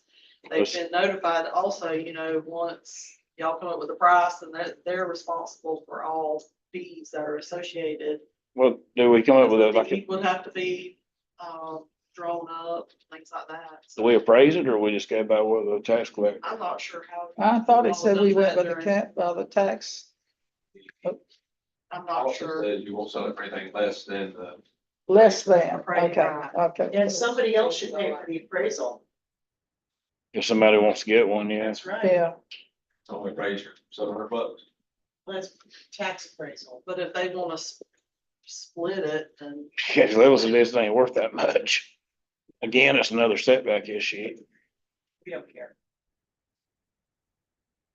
I mean, if I bought or tried to put something there, I'd be walking up and down and that's all I could do. I got a price in mind. I'd make a motion to sell it to half of them for either price or one guy don't want to sell the whole thing for the double the price. They'll can offer that to them. They still go with it. I do not know how much it's worth. It's worth more to some people than others at this point, I'll give you that. 0.07 acre. it's not. It's not much.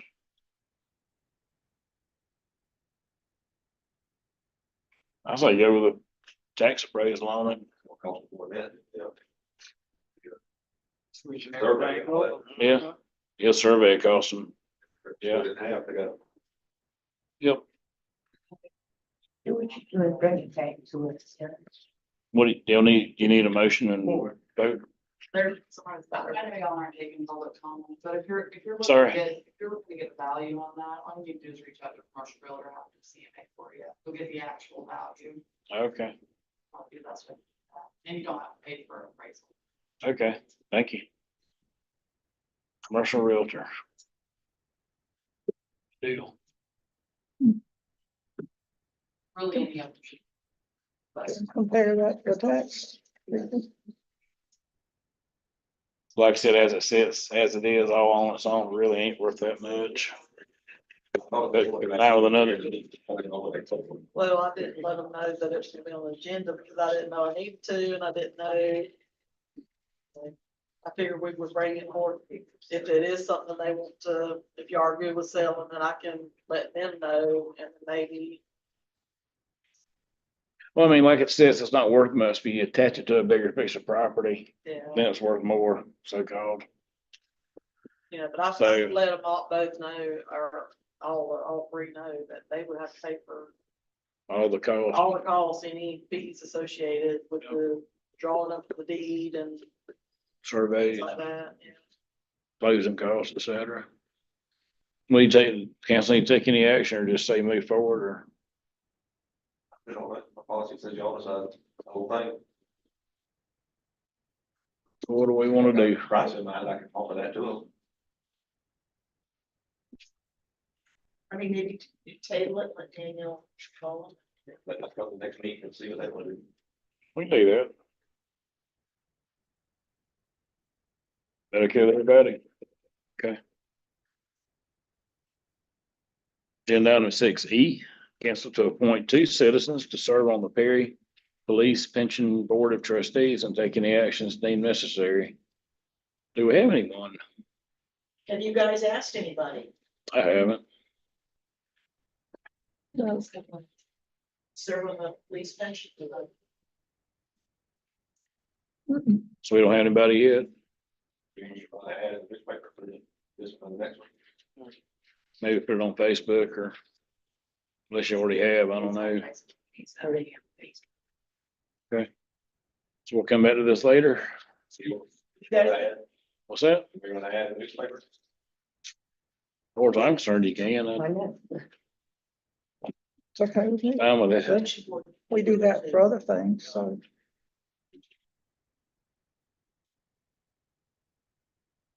but yeah, we gotta keep asking until you get people for it. That's why y'all need to ask your friends and relatives. Put your family on the board. Okay, agenda item 6F.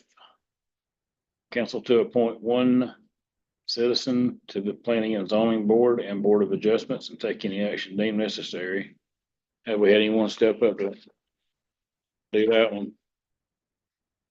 So I guess we need to come back to that one at the next meeting. I included in the Run an ad for that. Good, yeah. Put it on Zillow or not Zillow, but was it Indeed?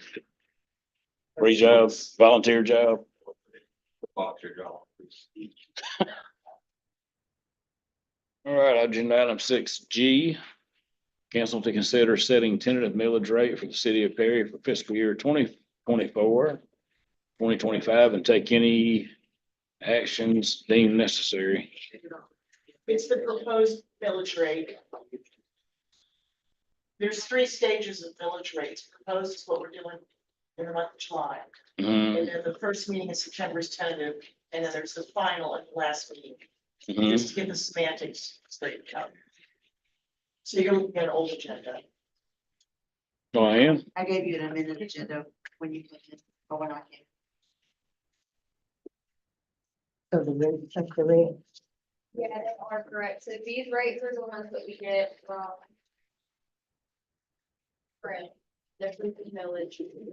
And so these are the rates we have to choose from the prior year millage rate, which was the rate we had last year, and it would bring in 2,117,939 in taxes.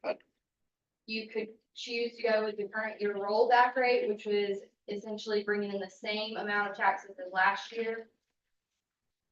Or you could choose to do the maximum millage rate, but you have to have a majority vote for that, and that's the absolute max you can set. Millage rate. But you're not deciding anything tonight. We're just giving you information to think about. Okay. Because you will have to decide next meeting. Yes. That's the dates. Yeah, so for the hearings, we have to let the school board and the board of county commissioners pick their dates first. So our options are we're gonna have to move the first meeting in September from the Tuesday, September 10th to either maybe September 11th or 12th. That would be up to you all, and that's something we decide next time. And we have a timeline with Brandon that we have to meet. And then the second hearing, we can leave it as the regularly scheduled date.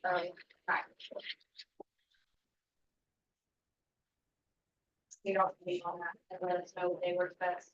I know it's a Wednesday and Thursday, so maybe a Thursday. Do y'all want to discuss that now? If you know what your calendars are, so that the next meeting, you just have to verify that it's still good. What days are we looking at? September 11th or September 12th. And that's a Wednesday or Thursday, right after the I'll be- second. I know I'll be gone both those days. Ma'am, That's a good day. I'm just one person though. We have to do it I ain't after got my they, schedule with everyone. Whatever we you. couldn't do it on the night before. Monday? We can't, no, we can't, or, There's a little window. sorry, yeah, Yeah. we can do it, there's a window, we can do it in between September 3rd and September 18th, but if you wanna move it to the week prior, then we have to also change that second meeting date in September. Because of the advertising window. Yeah, there's I mean, I can explain the timeline, But Monday, does Monday fit? for 9-9, September 9th, Mhm. okay. Yeah. The Can you do that school for board me? Ma'am, Can the you school do board is the that? 10th and the board of Hey. commissioners are the 6th. The only dates we can't do. So the night should be good if it works for everyone. Yep, my schedule is not that far, but whatever y'all decide is fine. So I got downtime, I swing it. You can do it before. I'm- Are you a town board or? So it's just. we're either leaving on the 9th or the 10th. I can't remember which one. Oh, well, that's too close. Yeah. Well, I mean, but if I'm not here, I mean, y'all can go without me. I mean, Can we do it the week before, like on the 5th? yeah. If we do it the week before, you're also gonna have to change your second. In September. So then you're meeting on the 4th Tuesday? You That have to can't also happen. change that. And it's nice when it's the end of the 24th, because it's the end of the month before you need to approve the budget, that's your final budget hearing. What dates were those again? Did you The suggest? 9th, 11th through the 12th. Right, I'm fine with either one. yeah, but John's gonna be gone. He may be here on the night, I mean, not John, this guy. What's his He name? may be here on the night, but he won't be here the rest of the time. Yeah, So but as long as you before. Yeah. We As long as need you to have a be quorum, here. you're good. we need you Y'all here. three, if me and Ward can't be here, be fine. You can use it. Okay, so you want to make a Yeah. suggestion now? I'm fine, whatever you have to say. Trying to find a text I had that showed me exactly what day I'm leaving. I don't have it. And school board has their own, so we can't. What's the window for the next meeting? It's like 15 days. That'll be within 15 days. Max. You have to advertise for the final within 15 days, and then within 2 to 5 days to advertise, you Yeah. have to have the meeting. So it's Especially- just, The best I can tell you is I'll try to be here. If I'm not, then I'll just have to miss the meeting. So we're gonna pencil in and determine it 2 weeks from now, it'll be September 9th, Okay. the Monday. 2 weeks, No, September 9th? no, second week in September. Yeah. Yeah, the But the ninth. Monday. Yeah, you said in 2 weeks. Okay, we're, okay, Monday, the two, yeah. okay, we're leaving we're leaving In 2 weeks from now, we'll confirm this. we're Okay, gonna have to put it on the agenda that you will set the. okay. We're leaving on, Okay. we're leaving on the 10th. So No, we can't have it on the 10th. I said we're leaving on the 10th. You're leaving. Yeah. So We're good to go. I can be here on the September 9th. 9th. Right, we have that. Millage rates. And did you want to discuss military? What time, I would. what time, I was discussing it now. that's the regular meeting. Is that the regular meeting? What? September 9th. No, that's gonna be a special meeting. to What time set are we the meeting? millage rate. What time? 5 o'clock? What time? Well, Let's not do a special, let's just call that the regular meeting. yes, just do the whole regular meeting on Oh, Monday. okay, move the Just move the meeting to 10th Monday, to the 9th. Okay, city. All 5 right. PM. Yes, Okay. same thing, different day. Okay, so we don't need to come on the 10th then. You don't have a problem with proposing a millage rate today? Bottom line is because the property values are still up a little bit despite all the industries that have left. So, because that's the way tax rates are always a bit like a year behind. And, so that's why the rollback rate to try to save money is a lower bid. So if you stick with the same millage rate you have right now, this year that you're paying, we get an extra $39,000. And if you wanted to go wild with the maximum village rate for a majority of 3, you would earn an additional $232,000. But I don't think we should push it on that. Since the budget, we jump over to the budget. Right now, we have a lot of capital outlay we probably need to trim, but, right now we have a little bit of surplus, not counting capital outlay. So you're saying 5.9? Yes, to stay with the same military would be my suggestion. Or if we need to find a little bit more money, we can look at that after we read the budget, capital outlay a little bit more. Because we only have 1.2 million in ARPA. And we've got a ridiculous amount of stuff in the 5-year capital plan, which is a bit of a wish list. And it's like $5 million. It's like, that's not gonna happen. 5 years out, we might have a lobbyist to bring in. Well, but that's just for this year, in the 5-year capital plan. Yeah. What he had for this year, we put in there, and, we're gonna trim it up. And then we'll know how much we might have to take reserves or increased revenues and such. And also just a little foreshadowing of something I'm gonna lobby for is, raising our solid waste rates $1.50. So that we can have the department pay for itself and have a couple $1,000s left to put aside for constantly have to buy new garbage trucks since they're so expensive. And they are an abused item, unfortunately, but it's like lawnmowers and weed eaters, you just go through them. I mean, they're starting to stop and on, that's all they do, and that's rough on the And vehicle. moving parts and Yeah. heavy stuff and a lot of bang and I'm just saying, that something that heavy, moving 100 foot at a time, just, it's just the nature, it's just the nature of what it is. so we Okay, can talk so- about all that later. Do we need a motion or anything on this? It's so that the next meeting, y'all can go home and digest this and be like, wait a minute, I don't like that idea, or let's go ahead and ask that high millage rate, whatever. Because we all can go home and sleep on it, and then our next meeting, will be smooth.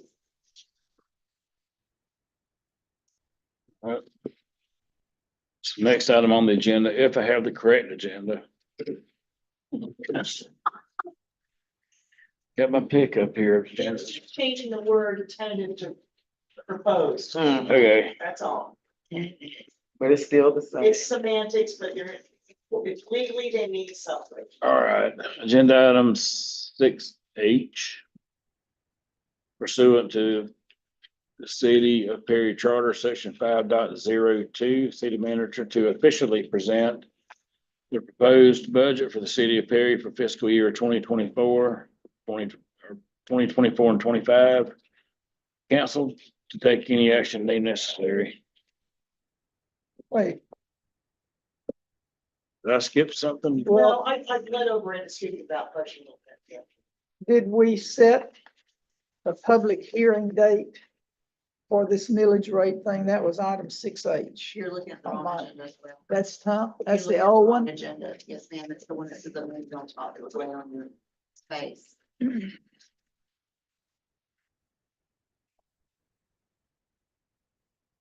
If you could remember to highlight whatever change you made, it would help. Thank you.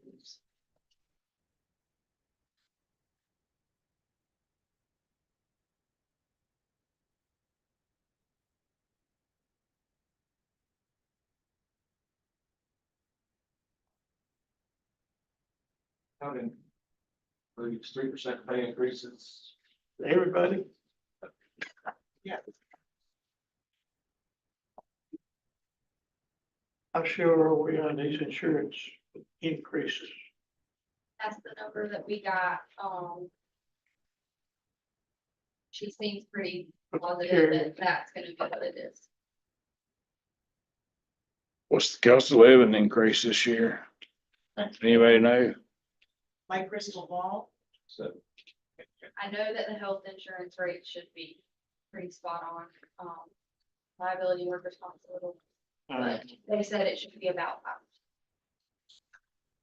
5%. Any new employees, Second, any new employee, no, he turned down any requests for new positions. any utility increases?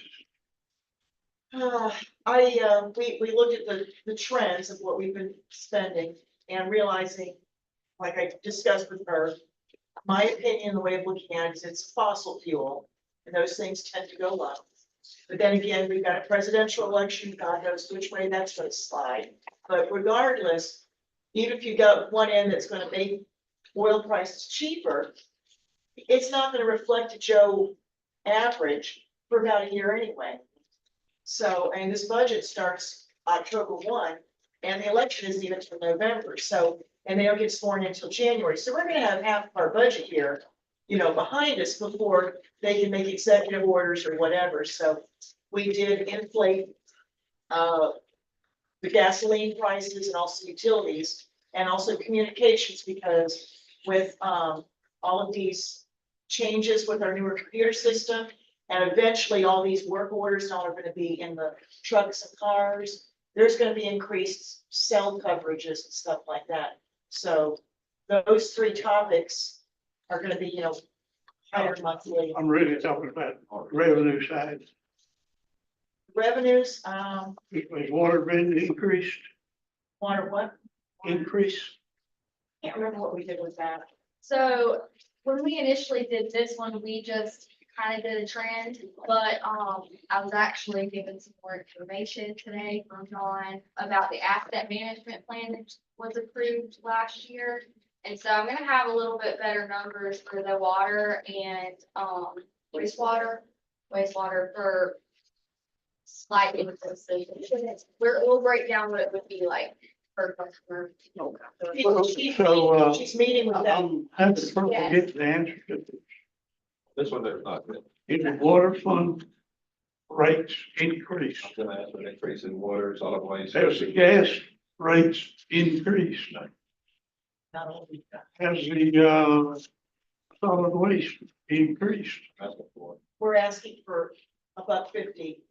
in here? About 50 Taylor, but wait a minute, about 50 Taylor for each one. We're supposed to have a budget. And I'm asking you about that, and you say, well, here's what we plan to do. I don't see it anywhere in here that's planned to do. No one's talked to me about a water increase. All I know is. And let me just go on just while I'm going. I see solid waste is losing money. But what I really see is we're losing our, you know what, in the gas fund, and we continue to. And I don't understand why somebody won't sit down. If you're looking at this document right here, and you say, I got operating revenue of 1.7 million, and I got operating expenses of 1.8 million, that bell should ring somewhere at this table. If you're losing, why are we losing? And the reason is because we're giving it away. We get so high. Do what? We get so high on the lake. In last fiscal year, we lost in that one. We lost money in the natural gas fund. If you go back the years of the 2022, 23, we had 1.7 million revenue, cost of gas $1 million. 41% gross profit. Where is our gross profit going? We're doing something wrong. We are actual in this year. So far, revenue 1.6, resale contract of roughly 500. 1.1 gross profit. In the budget, 1.7 million revenue, 1.3 million cost of gas, 24% gross profit. It jumped from what it was at 29 or really well, go back to 29 of this year, and all of a sudden we're down to 24%. Why are we losing money? I know you can't answer it tonight. Do what?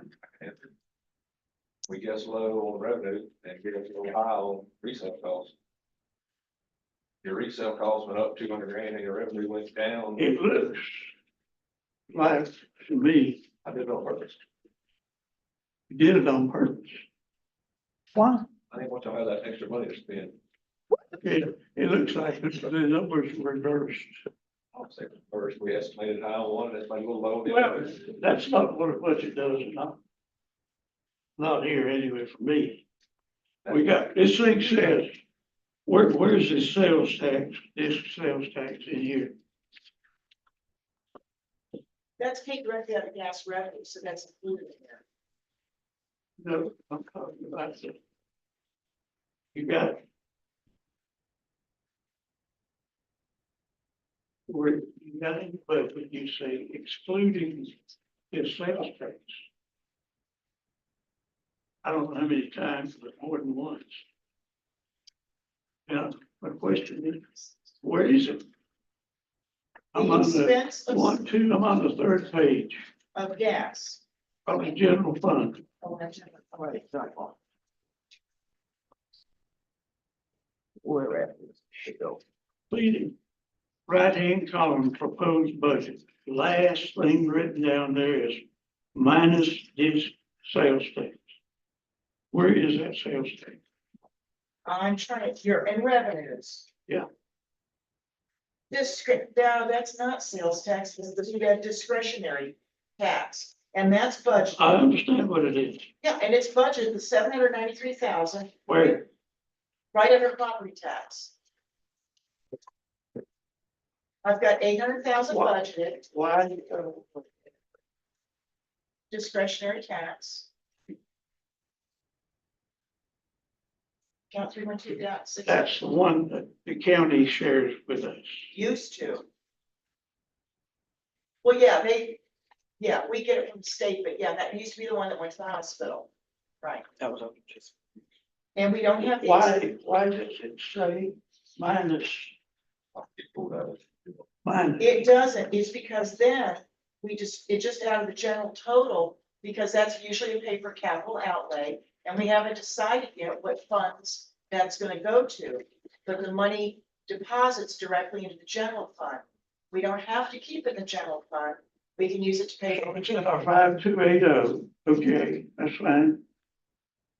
And it can be wherever they want to. Right, and we'll transfer that as we figure out the budget later on as to what we want that. But it would be nice, Tallahassee does not have any numbers yet. Of course, their budget started July 1, and on all their Department of Revenue websites, it's gotten worse every year. And now the estimated date for, instead of giving us date, it says July/August for every bloody one of them. How's that for tightening things up? So all these things that have the funny little highlights by them, it says DOR, Department of Revenue, those are our best estimates. So we've got a budget that we're not having a heart attack over, but they're probably gonna be close to this, give or take a bit. But we don't know because the state won't tell us, because they don't know. Well, I think we need, yes. We'll fix gas. Tell me what comprehensive planning entails. It's like a separate department here. What is it? That's like planning and zoning department. And she also does protective inspections. Or why don't we call it that? I don't know, Bill, Well, how did that years start? ago, Ms. Landry, years ago, there was, during your time, you had protective inspections secretary and you had a planning and zoning secretary. He had his own secretary. Yeah. Over time, they've cut employees, so now she does planning and zoning and protective inspections. Okay, I just didn't know what it entailed. Comprehensive planning didn't tell me anything. Yeah, I understand. Thank you. You're welcome.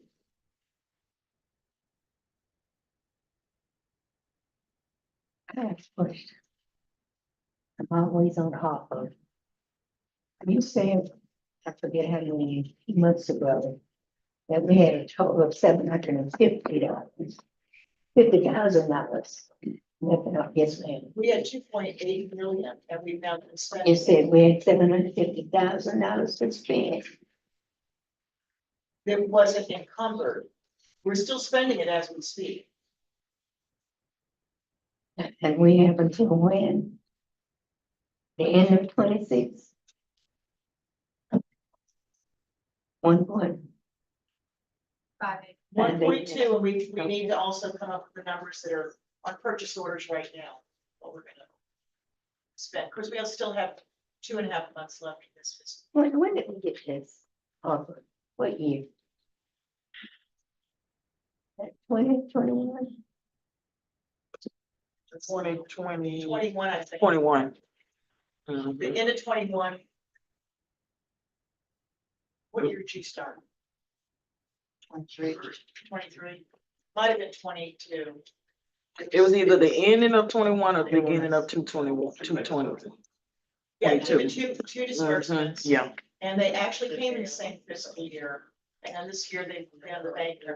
It's remember the first we did the report for tail and the twice now. So some of the things we proposed, we haven't paid for.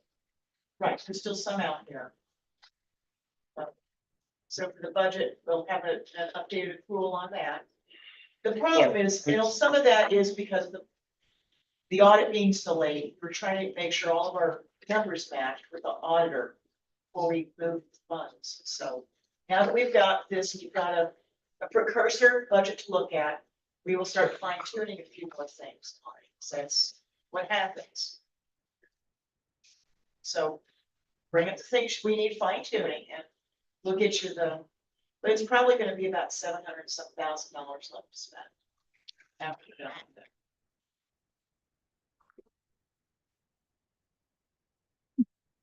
the unclaimed money. Unclaimed. I'm saying we don't have anything to do with it. The ARPA. Yeah, Yeah, it's still encumbered, because I mean, even like the computer system, we're still paying for some of that stuff. That we're having to buy tablets and all of that was definitely in the budget.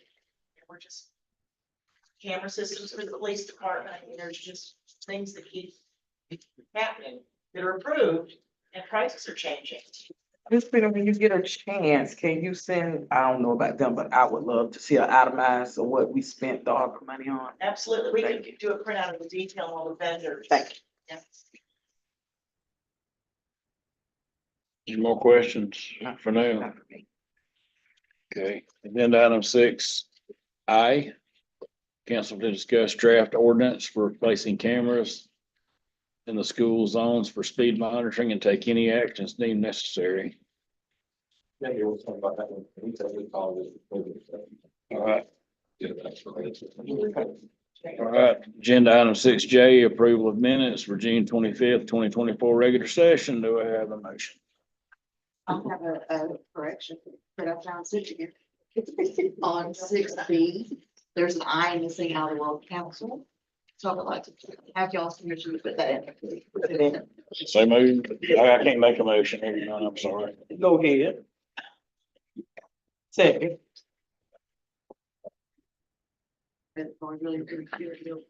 No, I didn't motion. I did, but I can't. I didn't hear. Mr. Bill motion, Mr. Nita second. For you to make the correction. Councilmember O'Brien. Yep. Councilmember Hampton. Yes. Councilmember Whitwell. Yes. Councilmember Landry. Yeah. Mayor Ketchering. Yes. Any other corrections I or? didn't hear what she said. Ma'am? Are we supposed to do anything? Yes, ma'am, we're doing it. Yeah. Actually, right now. Okay. If, I wasn't sure. we finish with the minutes? That was just so I can make my change. Right, we need a motion to approve the minutes. Motion. Well, that's what Did you motion? still up there. Okay. Motion, Mr. Nita? Yes. Second? Anyone? What we do? Second. Just the minute. Yeah, I thought we just did that. We did the correction to the minutes. Oh, okay, This is to actually accept the minutes okay. as Did written. we get a second? Yes. Did you, I thought you seconded it. That's fine. That works. Councilmember Ryan. Yes. Councilmember Hampton. Yes. Councilmember Woodhull. Yes. Councilmember Landry. Yes. Mayor Ketchum. Yes. Okay, add to agenda item 6K. Got this paperwork from the FDOT. And since I just got it and don't know anything about it, I'm assuming, John, you do. Exactly what's on front of that page. That rural area boundary, they gotta have approved. You want me to read this or just?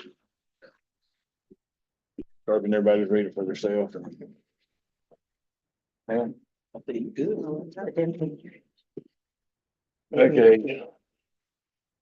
All right, the letter on the front says, "Good afternoon. The Florida Department of Transportation has incorporated all suggestions received from local agencies with urban areas on the urban area boundary and functional classification update based on the census 2020 data. Please find attached two maps showing the urban area and functional classifications in your area. This map needs to be signed by the mayor and the city and the chair of the board of the county commissioners in a July meeting and returned to me as soon as possible. Upon receiving the maps, they will be sent out to AASHTO, whoever that is, for concurrence and recording. Please coordinate signing so both agency signatures are on the same set of maps instead of a separate sheet for each agency. Please return the signed maps along with either a set of meeting minutes or a resolution showing agency boards approved the signature. The documents may be signed electronically or with wet signatures, then scanned and emailed back to me. Due to the size of the files, you will receive a link to download the files required. If you have any questions, please contact me ASAP by email on the phone listed below, which I don't have that on this paper, but we got the abridged version.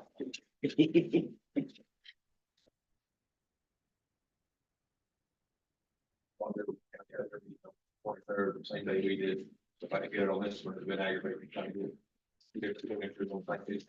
Right. Motion to approve. Wait a second. Second, I guess. I really don't know what we're doing. Do we know what it's for, John? Well, I'm not going. Well, some FDOT needs to reset some urban area boundaries and functional classification update based on the census. Sounds like it's just kind of sounds like a housekeeping thing they're doing. Because it's urban, I guess. Urban outside.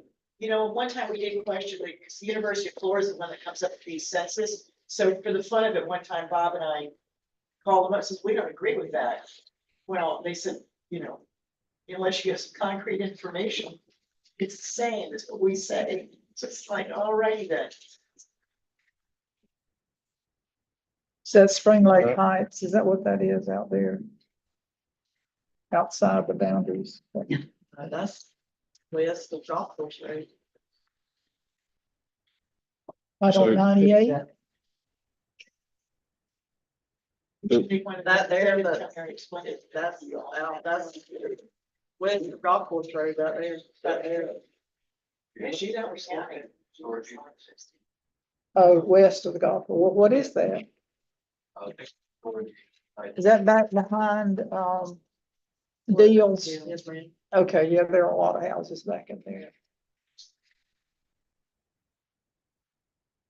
Okay. So it's,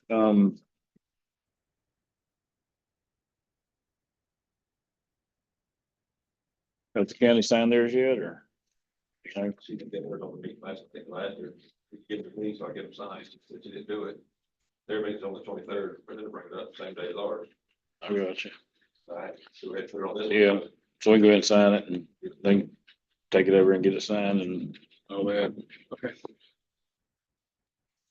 Second. Councilmember Bryan. Councilmember Hampton. Yes. Councilmember Woodhull. No. Vice Mayor Landry. Yes. Mayor Ketchum. Yes.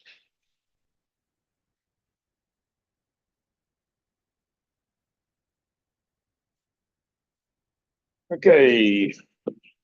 City manager. There's a lot going on. Still running a No one. wastewater plant was a feed plant with a city operator. Still running the water plants, your superintendent as your city operator. Just we need the people or a way to recruit them, or I don't know if it's give them more money or what it's gonna take to get the right licensed people here. But right now, we're not doing it. Are they trying to get their license?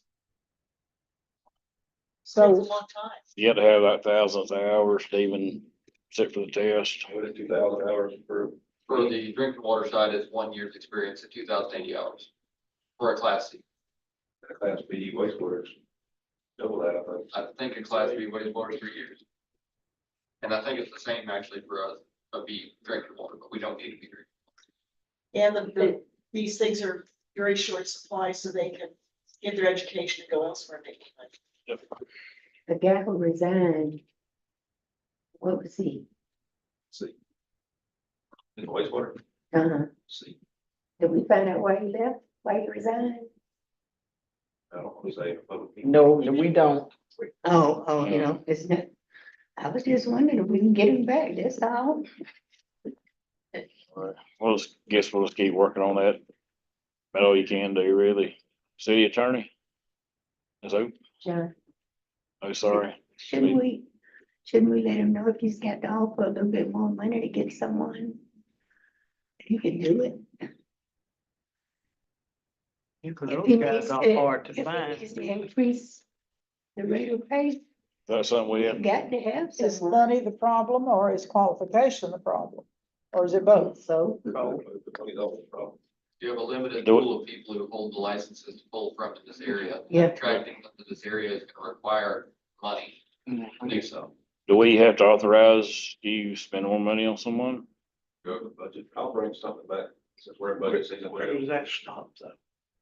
I don't know. I was just asking, I don't know, I'm asking. For your whole budget. Bring back a proposal. Okay. I'll wait till. All right. Is that all for city manager? Is open? I don't have much, because the majority of it had been around this animal school property issue and some other things that have come up since last meeting. I just wanted to know, only because it was noted in the last meeting, that we are members of different organizations that do have lobbying efforts, like Florida League of Cities. And their annual conference is in August, and I think the deadline for like hotel and stuff is in the middle of July. So I didn't know if anybody was interested in going, but I would just suggest if you find it helpful that someone from the council or someone from the staff goes to Florida League of Cities annual conference, because they often have different gatherings, including smaller cities, to possibly give some insight on what the state is doing wide, and our membership, what it's doing in Ashton. Or making sure different things like home rule is being protected, because a lot of the new state laws, not a lot, but a number of the new state laws are starting to encroach more and more upon home rule. And there's a belief, because majority of the legislators have never worked in local ordinance or local municipal government. They're creating laws that impact different municipalities differently. And because they've never worked on that level, that we need more and more intervention to make sure that, you know, when they pass a law, they make it broadly apply to all of the state, that they understand what the different exceptions need to be because of the differences of the cities. So I just thought that was really interesting in the legislative update I went to last year. And so I just wanted to note that, only because the deadlines are in July, if anybody was interested in going. Are you interested in going, or? I may be interested in going. It's down in Lauderdale this year, right, isn't it? Hollywood, which is Lauderdale. It's in Hollywood. It's in Hollywood.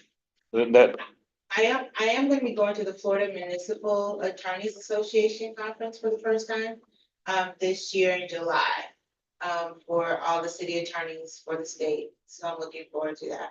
But I was just noting that just in case anybody was interested, because I do think there may be opportunities for information that our city doesn't know, because we routinely are not that involved. But that's all I have for now.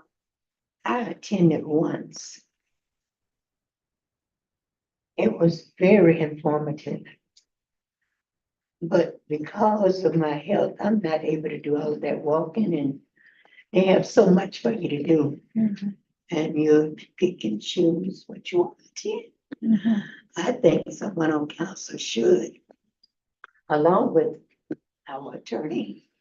John, are you going? Well, I wrote it down, we'll get to the, is it August? August.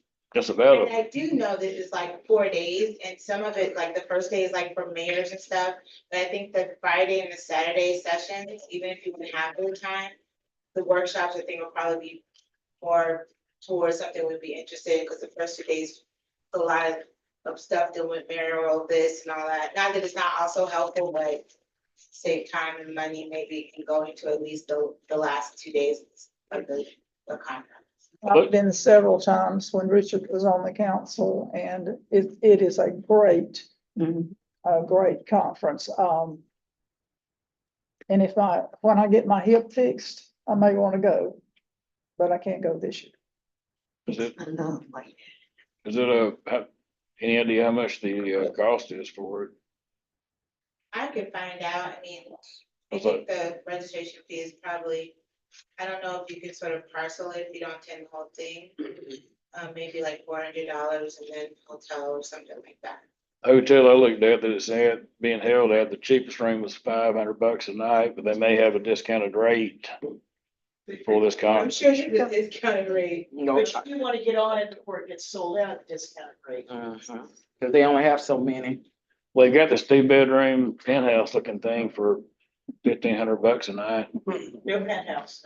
You were looking at that, huh? I saw it, I wasn't looking at it. well, when I went to leave to go. For the record, Aaron, no, I was not looking at the penthouse. Did you? Like you're looking at that. I did, it was there. I looked at all the rooms. The league paid for me to go, Oh, did they? and it's because I don't have any money. I'll go if I can.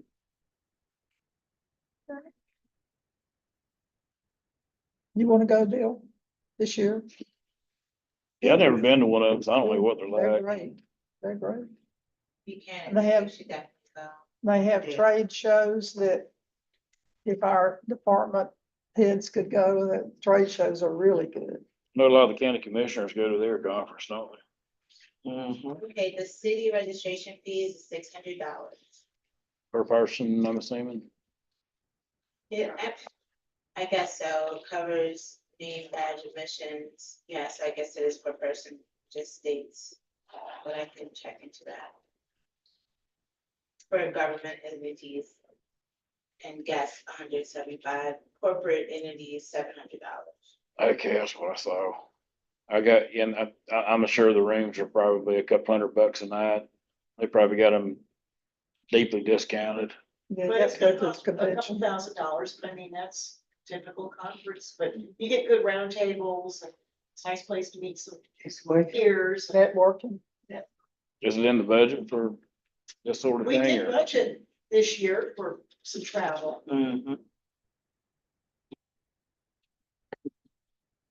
And I do think that things like this will also help inform if we do, or if the council decides to get a lobbyist or get other things that maybe we haven't spent money on before, to talk to similarly situated colleagues to find out what the benefits are versus the risk. And, you know, if you don't live in a town that has a university, say, because I think Mark Anderson is just superior in what he does, but Nassau County, I think, has 2 universities and a museum. So some of the funding that he was able to get went towards that. Maybe he could provide information on how can we best use like our situation with BBTC. I guess that's officially in Perry. But those things are sort of like what we have in the government, the state government would be interested in funneling money and how can we make that happen? Just stuff like that. Yeah, they're currently budgeted, they've got 5,000 budget. And I do now, y'all are going away. Yeah, and if they spent 900, because I think Bill and Shirley went somewhere.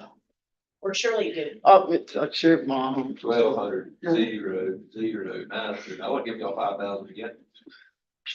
But that's what, because Bill asked for travel for the counts. Mhm. And they've done a little bit, but There's what, 1,500? It's $199. that's the new budget, that's. the I'm talking the budget. But you've got a 5,000 budget for this current year. Oh, The discounted rate for the hotel is $199 per night, and the I was current wrong. date for that reservation is July 12th. That's why I mentioned it. I'll do this ASAP. You I know? was $1 off. Wrong again. But you only got to the Travel 12th to agents make it here. out of reservation. I'm gonna get it done. The 12th. Today's the night. Yeah. Make it- Okay. End of the, we have to make it a matter of the meeting. It's worth it. Mr. Bill gonna get with, Hope and. Carly. Yeah. Take that part. Well, she can call Florida League of Cities and get the, I mean, she don't need to. All right. Hey, you have anything else?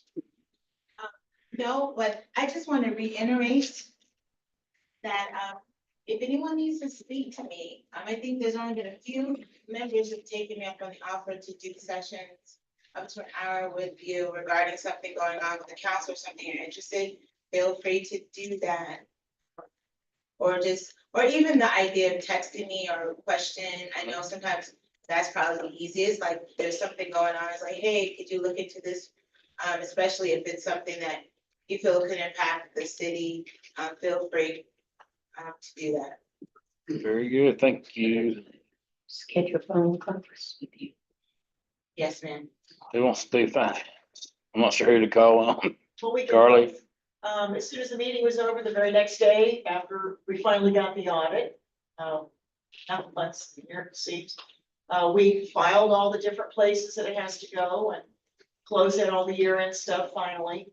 And, did some final numbers on the budget, and tried to round up some stuff in the other departments, and we've got something for you, and then just the regular day-to-day problem solving, and, that's what we do. Good. What else? Thank you. A lot of training, a lot of learning.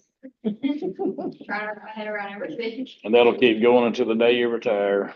And then different kind of training will kick in. So, but everything going pretty good though? Very good.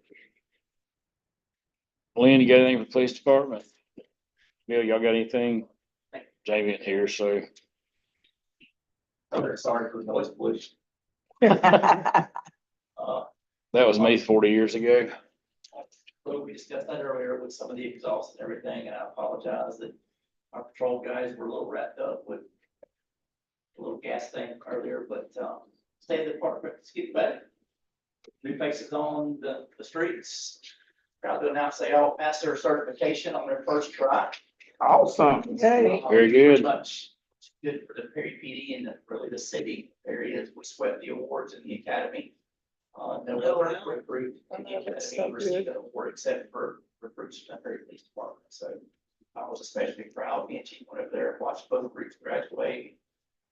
The director was very enthusiastic about us having sent them as far as we had to, but she was excited that they were there and able to actually mentor some of the other students and get them through the class. And so that was pretty cool to hear that. But new faces, they're in field training and learning the streets and the people.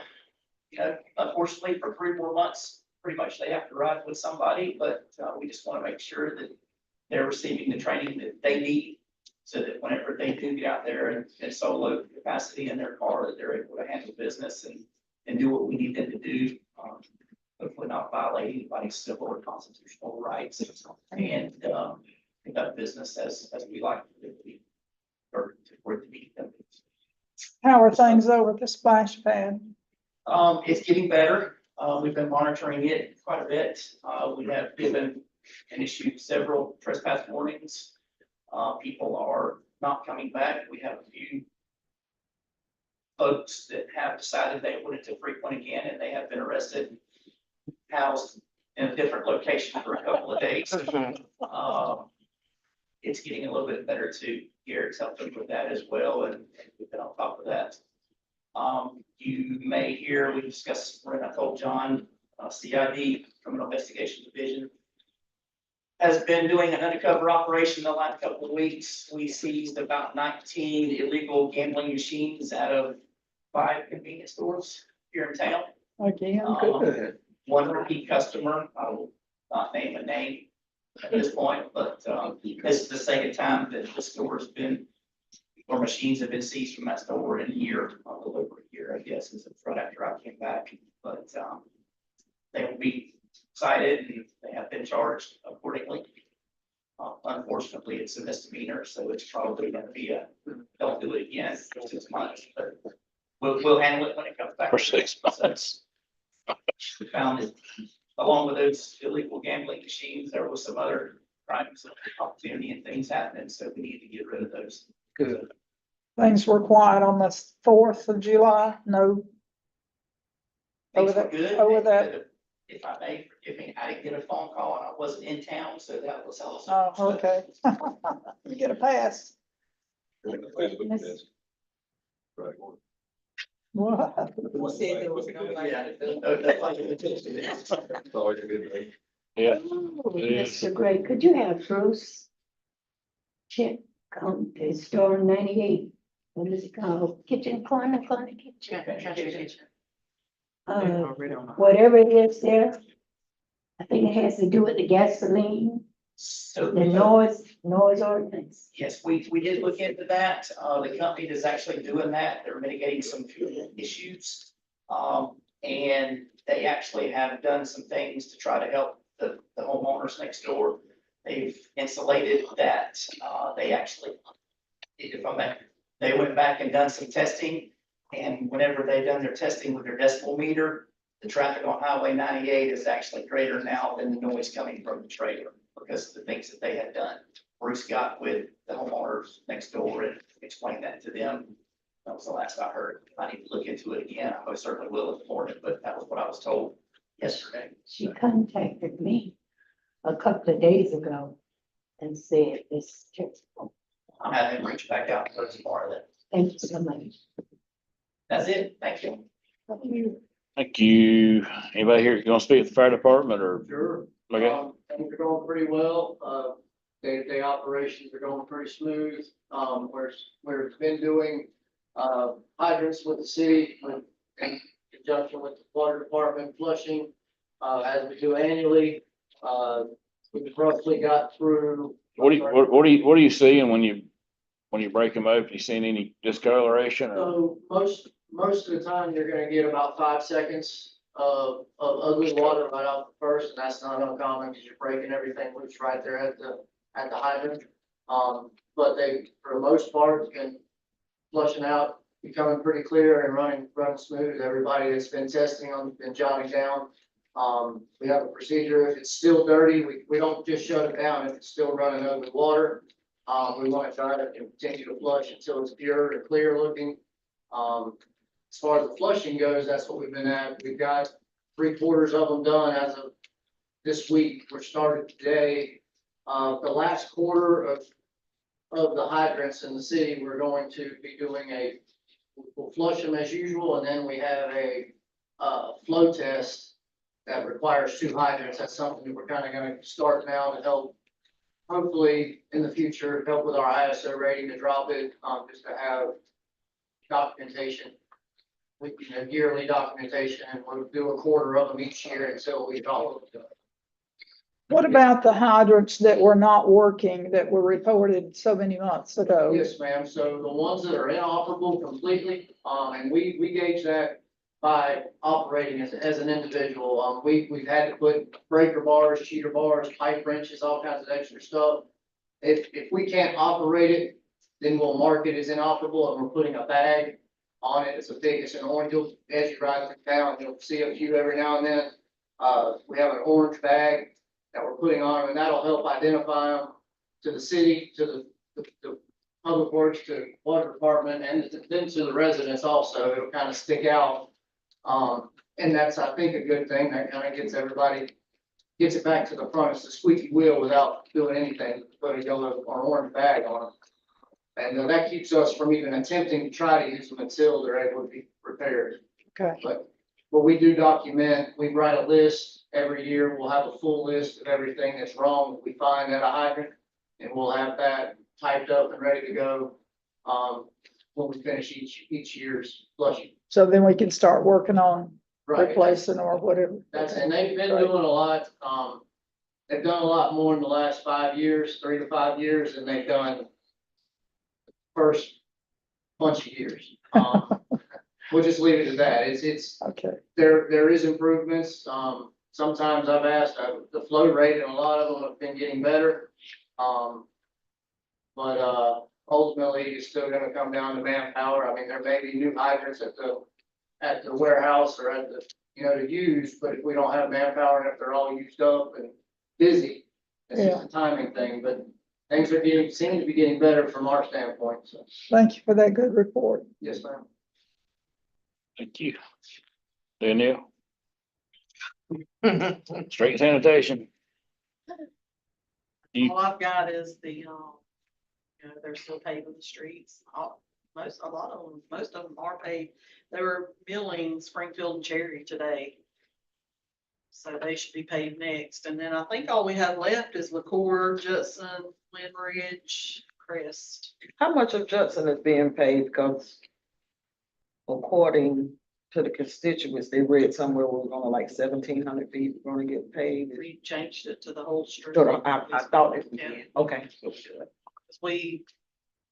We got a quote back and I said spend a certain amount of money and we got it just under that amount of money. But they're looking really good. They're doing a good job. And when will we start the striping? When I spoke with Dale, because he's gonna do some of the striping, I guess, for those streets, he was gonna wait until they're all paved. Finished, okay. What? You see the black lines everywhere, the trucks are coming in and out. Do we have anything left over for paving? Do we have anything left over, or did we get close to it as? We got pretty close to it. Cause I'm And getting, we may have a few, what do you call them, change orders or something for the few. I know it's far down the list. I don't even know, I don't have my list with me, but Thomas Demps is awful with the potholes. Yep. And if you're noticing where that, what the house is called?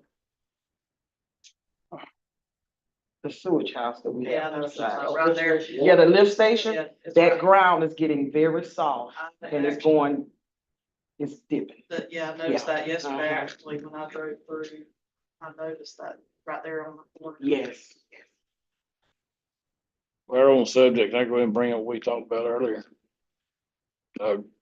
You bring up map on Glen Ridge.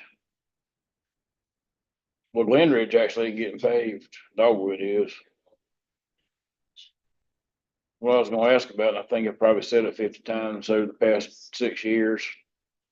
The walking loop around the pond. Part of it was Dogwood, part of it was Glen Ridge Road. And I found out today from the paver, John, put it where they're gonna start paving at. Right there. They're gonna pave around to where? Glen Ridge. What I'm asking is could we go ahead and do the rest of that circle? That's the walking loop out there. Yeah, did I say Glen Ridge? It's Dogwood? It's Glen Ridge, Dogwood, it's Glen Ridge neighborhood. Glen Ridge is the neighborhood. You're right, it's Dogwood, not Glen Ridge.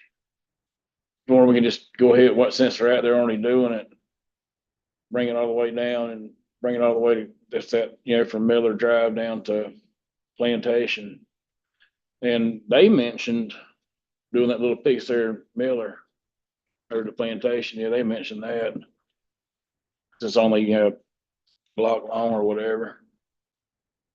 I was gonna ask the council what, Have to see how much it's gonna be. What'd you guesstimate, John? 50 to 55. I might add that to it. Dollars? Okay.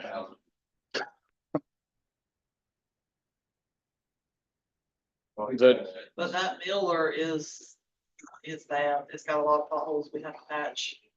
and I There's a think, lot of them around town. when's plantation 26? Plantation, 26, I think it's getting done. I'm not sure, that's county roads. Right, but I think it's on FDOT's list for 26, which means it'll get done around I 28. hope Ash gets. That one, Exactly. it's about to go to bid, I think. Okay, It's I've been- 2025 is what I was told. okay. Yeah. Which we're, I mean, we're just hit the 2020, just hit the 25 budget year for Budget year. DOT. Okay. But a few days ago, July 1st. So as far as I know, Ash is going to go to bid at any time. Okay. Yeah, thank you.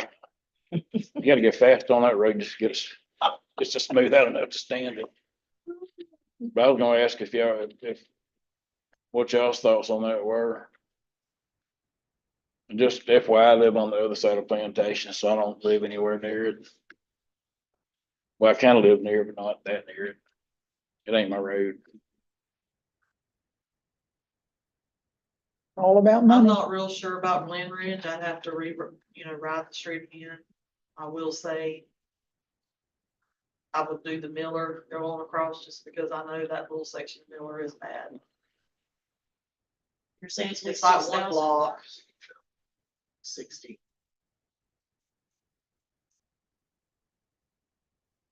That's my estimate based on the numbers. Right. To the street. And they've told me while they're there, you're gonna get a better price because you're not having to move in equipment. There's mobilizations about Mobilization. $20,000. It seems like anymore to move that stuff in and out. Hmm. Just if you pave a road that long, it's $20,000 just to move the stuff in to do it. But they haven't done Dogwood yet, have they? They were today.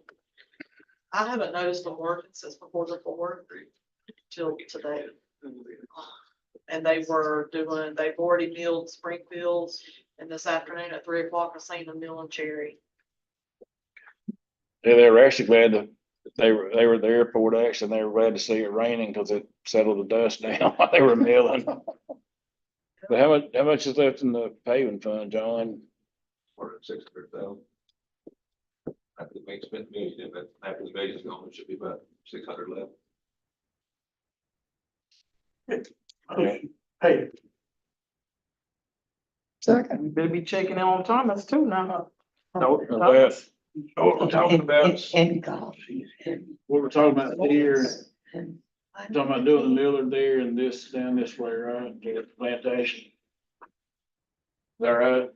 How long's Thomas Jones? Yeah, because Glen Ridge, right, just north. I don't know how long is It goes in the county Yeah. on the north Is it on side. here? But we need to be looking at it because that road is going in. Got some And sinkholes it's coming. bad. Well, You'll what, lose what that fire truck pretty easy on Thomas Downs. Uh-huh. We use that one as a primary access to get pretty much, In that neighborhood. pretty much anywhere unless Yeah. it's, basically, I guess, north of, pretty much all of it, because takes so much time to get down Warner. Warner. With all the. Yeah. with Speed all the bumps, Speed yeah. bumps and all, so, but you'll lose it on Thomas Downs if you're trying to go too quick. and what I had said to John is since we do have a decent quote right now. And by all rights, we're supposed to spend that designated money. what, here's another thing, looking at the budget. You won't have to transfer from paving to the general fund. Just pay it right up. So you put that back into the paving, you have that 600. Yeah, directly, it's reimbursed by local option gas tax. Yeah, while we're doing it, Oh, while you're at it, when you look at golf, sports, and MLK, MLK, I don't know. no, it's not. Well, once they got removed because it was on them. If that's the way. I'll have to look at my, I I don't. would say, look at your up-to-date list. Yeah, I have. Okay, John might need to go back and look at the list. But how about we'll do this like we did before, give him a dollar amount that you want to spend and let's see what he can fit into it. Either way, it's fine with me. I just want the road fixed. Can't spend 20 without the contract. But he can come back to the list for next meeting. But if you give him a dollar amount that you wanna, If it all went back to the clusters still around. Yeah, when are they finishing up? They only, well, they still They have. moving the quick. core Yeah, they are. goods and, yeah, so. but I mean, then they can The look. thing at is, some though, these prices. vocalizations back and forth, so we need to decide to where we're not back and forth. We don't need them Yep. finish up and then. Yeah, that's why I brought that up. Yeah. While they're doing dogwood would be the time to do that. Right. That's why I didn't even know dogwood was getting paved. I just heard that today and I was like, okay, that's my text, John. So on that mile or something, you're looking at 60,000. What do you, how long is top steps? You ain't got a, Yeah, that wrong number. No, I can't measure it on my phone.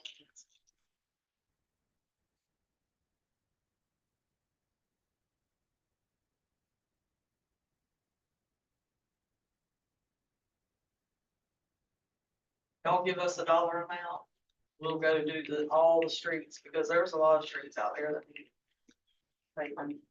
But what we're paving now, what was recommended by a survey that they came in and did, right? And said that they were the worst. No, you didn't go with that? Huh? That would be doing a survey. that survey hadn't happened yet, has it? Yeah. Okay.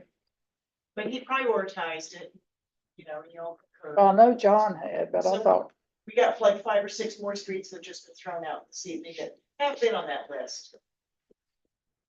And so I guess they're the next one. I guess I should have been more specific because the walking loop, stroller loop, and Gulf Two roads. I should have been more specific about what I was saying, I guess, through the past 6 years. It's just that circle around the pond. Well, Bill's saying 275,000.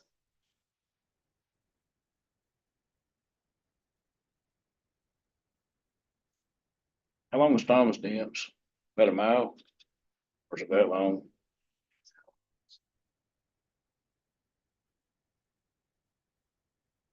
Up there, if you gonna go. Right there. That's where it ends. To half a mile.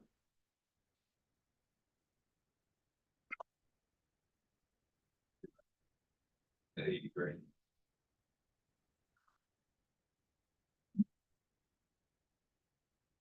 Well, they're just basically milling and repaving, right? Smoothing them out.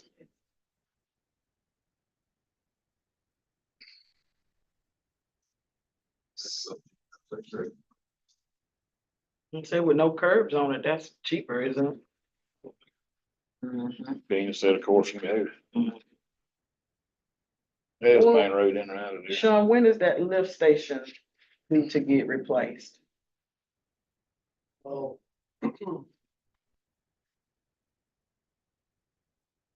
Pumps reach their life expectancy next year.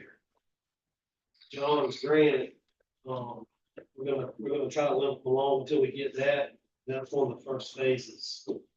So, according to McDonald, we're confident it'll get approved, and if so, we're looking at a year. So it should be doable. So we're okay with getting it paved if we needed to get paved now, because it's caving in and you don't want one of those fire trucks, ambulances, or one of the guys going on a call and it end up falling in.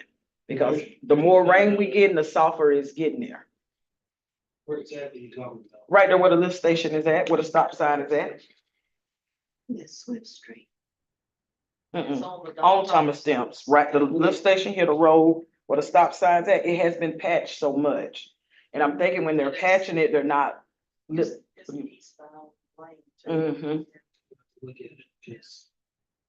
We actually put that patch there years ago. They were upgrading the sewer plant.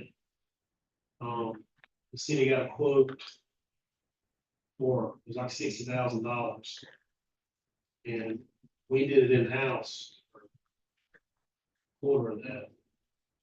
We patched the road ourselves. And during that time, we ran out of coal patch. I don't want no cold, I don't want no patching, I want it paid, Needs to be paid. yes. But now, I spoke about this the other day when Ms. Landry was in the meeting.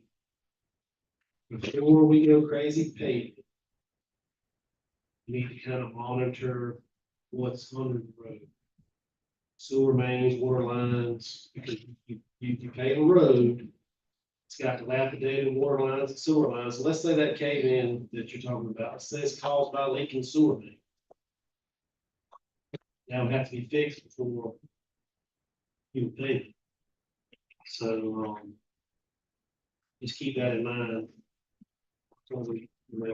Just if there's an indention there, could be a reason. It could be a storm drain, it could be leaking water line, it could be a hole in the sewer. It could be sand. So, Yeah, You know, we had the same problem right there when we were turning down going on, is that Buffalo? And the engineers had to come in and they had to build that ground up because it's continuously, they were just going out there, just filling it up. And then once they paved it, it was sank back in again.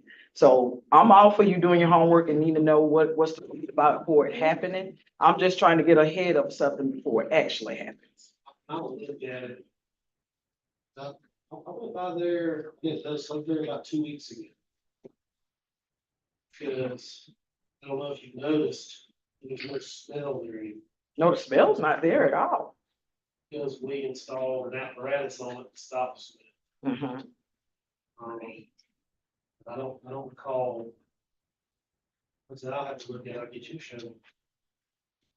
I just noticed it yesterday when I turned, I thought, Mhm. I've never noticed it before. Mhm. It's very noticeable.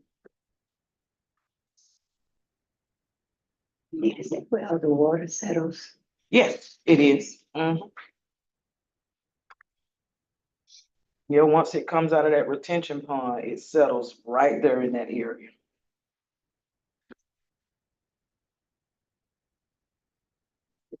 moving on. What do you want to do with the paving? It was logistic 275. We're gonna wait and see how much we got left when I get to doing what we contracted for to do. I would wait till I'm gonna get Mm-mm. remobilized. We Yeah, they're- did 600,000 left in that. You do have Every six. road. I'm not proposing to do what you got in the account. What? I'm proposing Yeah, I Spend agree, 300, whatever, and agree, you'll replace it, agree. so you'll still be at 600. There you go. So what are we Place waiting with on? what, Bill? 300 you're gonna collect in gas tax in this year's budget. Yeah, the upcoming, yeah. Yeah. So technically, yes, technically, we're doing next year's paving now, and we're not having to pay mobilization. That's good wisdom, and then we're done pull out. Yeah, like we used to do. So if you guys Back. want to authorize another 300,000, he can make a phone call tomorrow. Prioritize the list real quick of what was mentioned tonight, Schwartz and whatever else too. Motion.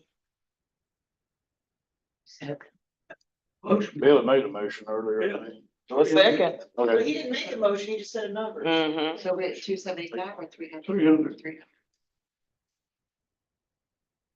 Okay. Councilmember Bryant? Yes. Councilmember Hampton? Yes. Councilmember Woodfall? Yes. Vice Mayor Landry? Yes, Mayor Ketchum? Yes, John, thank you. Where was that 907,000? Mhm. That's in the news, I saw in the newspaper. That was not the paper. Good, Bill. Got a 90 something, brother. That's about what they're doing now, yes. It's 900 and something towards that million, yes, ma'am.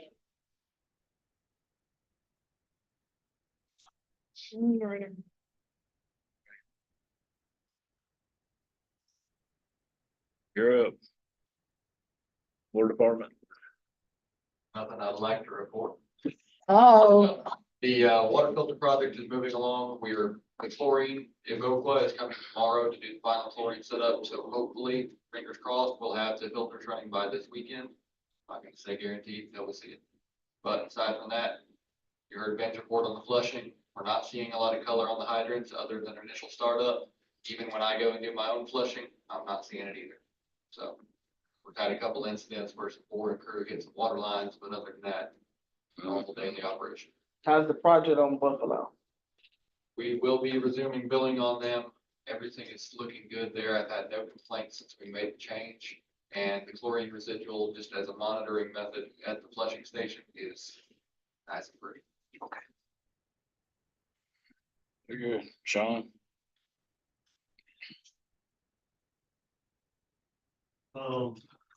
Dry weather helps the sewer plant a lot. We're under 1 million gallons a day at the time. We're not treating rainwater. That's good because we're saving a lot of chlorine, we're saving a lot of electricity. We had a truck go down in an engine failure. Put the truck in the capital outlay to be replaced, so hopefully that'll happen. And then as far as, the operator that passed away, his job. It's been advertised for almost 2 months. He had one applicant. He was excited about coming to work for Perry until he heard the pay. So, I know we won't be able to compete with everyone, but it is an issue. We have the private contractors, City of Tallahassee. They just pay way. I was kind of talking to John about it today. I would like to probably start maybe visiting the high schools or maybe the technical college about, because most people, I mean, have y'all ever heard of getting a water license or sewer license? They tell you that in school, it's a good career. Y'all heard that? Never hear of it. But it's very important. Yeah, well, it used to not pay that well, but now it pays really well. Mm-hmm. So, because we're hoping to snag people who want to stay in Perry. Okay, now let's say we get some people, they get licenses. How are we gonna retain it? Now, it'll be on, but,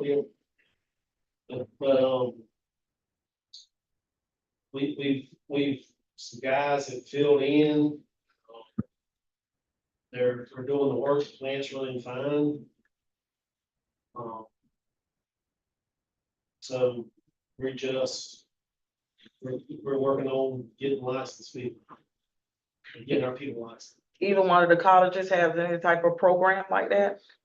There's not one that I know of. I mean, University of Florida has like an online class that one of the guys has entered into. That he paid for himself. So far as just, like the high school kids, trying to decide what you want to do in life. They've never heard this. So. Do we have anybody in-house that's interested in the job? Yeah. The bad thing is, people are more interested in water than they are wastewater. People have a phobia of waste volunteers for wastewater, as I thought I would. Well, John, if we have someone that's in-house wanting to do it, is there any way that we can pay for them to go to school and they come back and give those years to us? We are paying for the schooling. Okay. Absolutely. Problem is that the schooling's not particularly expensive, Mm-hmm. especially wastewater, it just takes a long time. Mm-hmm. And I guess in water, you can take your little tests at the end of every chapter or battery, but wastewater, it's cumulative at the end. And a lot of guys that work with their hands, books are scary and test taking. Yes. Okay, so I think that's an issue as well. Like I said, other than that, the plant's running well. Like I said, we've had some guys moving to other positions, everybody's doing well. I had 3 job openings. I've got a guy retiring in August. So, we're recruiting, we're looking. But like I say, most times you say wastewater. So, but anyway, but y'all got any questions for me? Yeah, where are we on our vacuum truck? Did you ever get it? I called Andrew Green about a week ago. It's still in, did he say? It's basically, it hasn't been passed through. I think it was a federal grant. It's USDA. Yeah, so it hasn't been, processed, What hasn't been processed? the grant itself. How many Oh, the years grant. did Jamie take in his? Well, It was like 3 years. yeah, so Where's our lobbyist?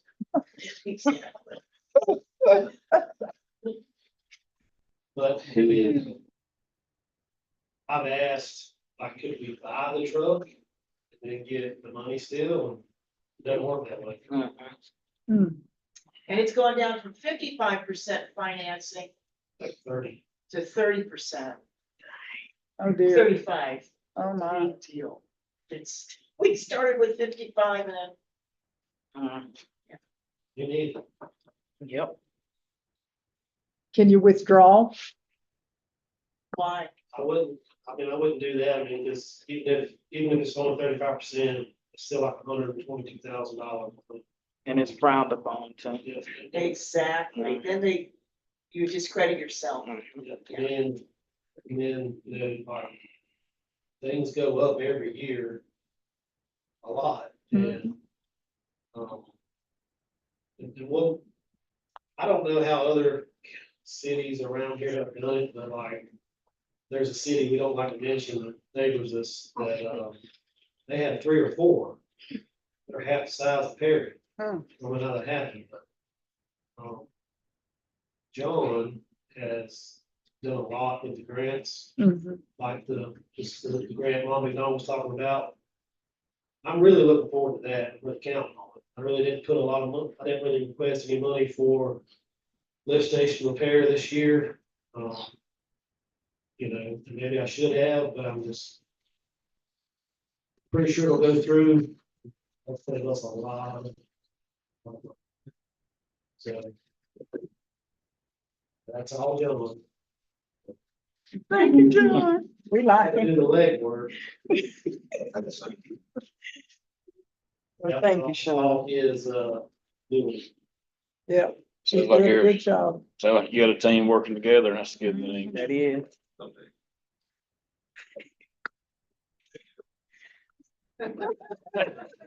I'm dealing with that gas thing right now, sorry. I have got to. Thanks, Sean. Charge there. Thank you. What are you doing with the gas? They got a gas line right before. I know, but They meet with the gas customers that are affected, so as soon as this is over, I gotta go there and do that. I'm getting the text. Okay, yeah,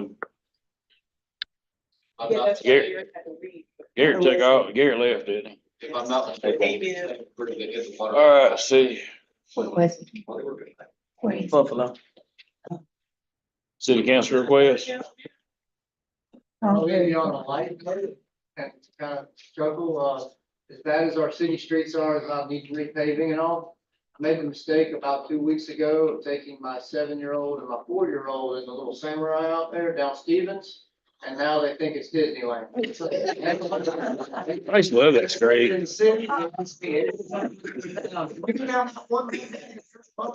Oh, my goodness.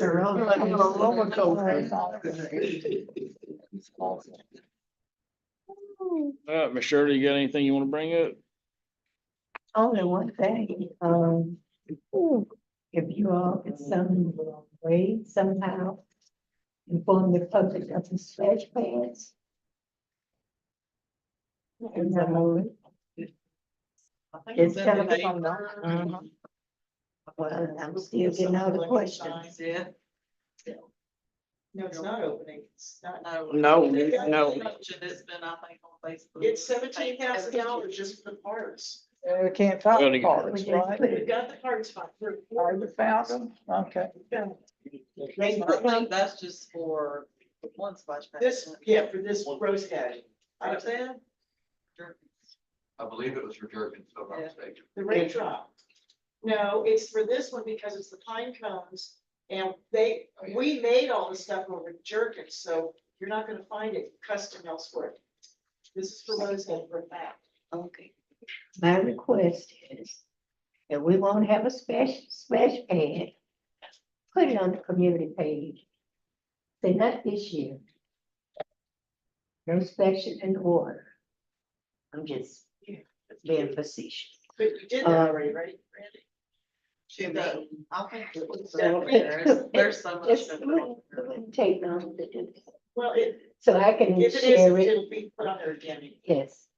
Yeah, some of the information, you know, there used to be 2, 3 places to get all your info. Now there's several. And everybody looks at their own thing and some of them don't look at any of them. I just want to They be. don't look at anything. They just, you know, stay in the dark. That's, People don't that's read the all. paper. Anyway, is that all you have, Miss Shirley? Okay. Landry, Miss Anita? First, I want to thank Danielle.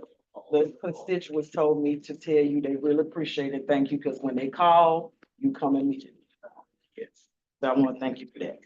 Okay, I had some constituents call me about Lock Ridge and using the water, and which we know with the water, it comes in deposit. But you had a family that was out there with a slide, however you want to put it, and they were told that they are no longer able to plug those things up outside. I don't remember us ever voting on that or ever having a discussion about that, but they said they were approached by someone telling them that they couldn't do it. Is there a place for them to plug it out? Yeah, because we didn't have a problem with it when I was out there Saturday. Was that when they was blowing all the circuits that we changed the rule on? I'm that not maybe? sure about Locker, I'm not sure. You remember I this mean, you discussion a can't- while back, and I can't remember for sure, but I know we were blowing a lot of circuits. You know, they were shorting the fuses out. and all. We always tell people, this is what I tell people. It's best to bring your own generator for those things because of finding, I'm not sure if there's plugins out there. I don't Oh, know it is. without going. It is. looking. And then we have had issues with the circuits blowing just recently, or not circuits, the breakers tripping. Well, if you plug 2 or 3 of them in one spot, it will. Cause like at the city park, there's not a place for them to plug it in, so we have to tell them you have to bring it.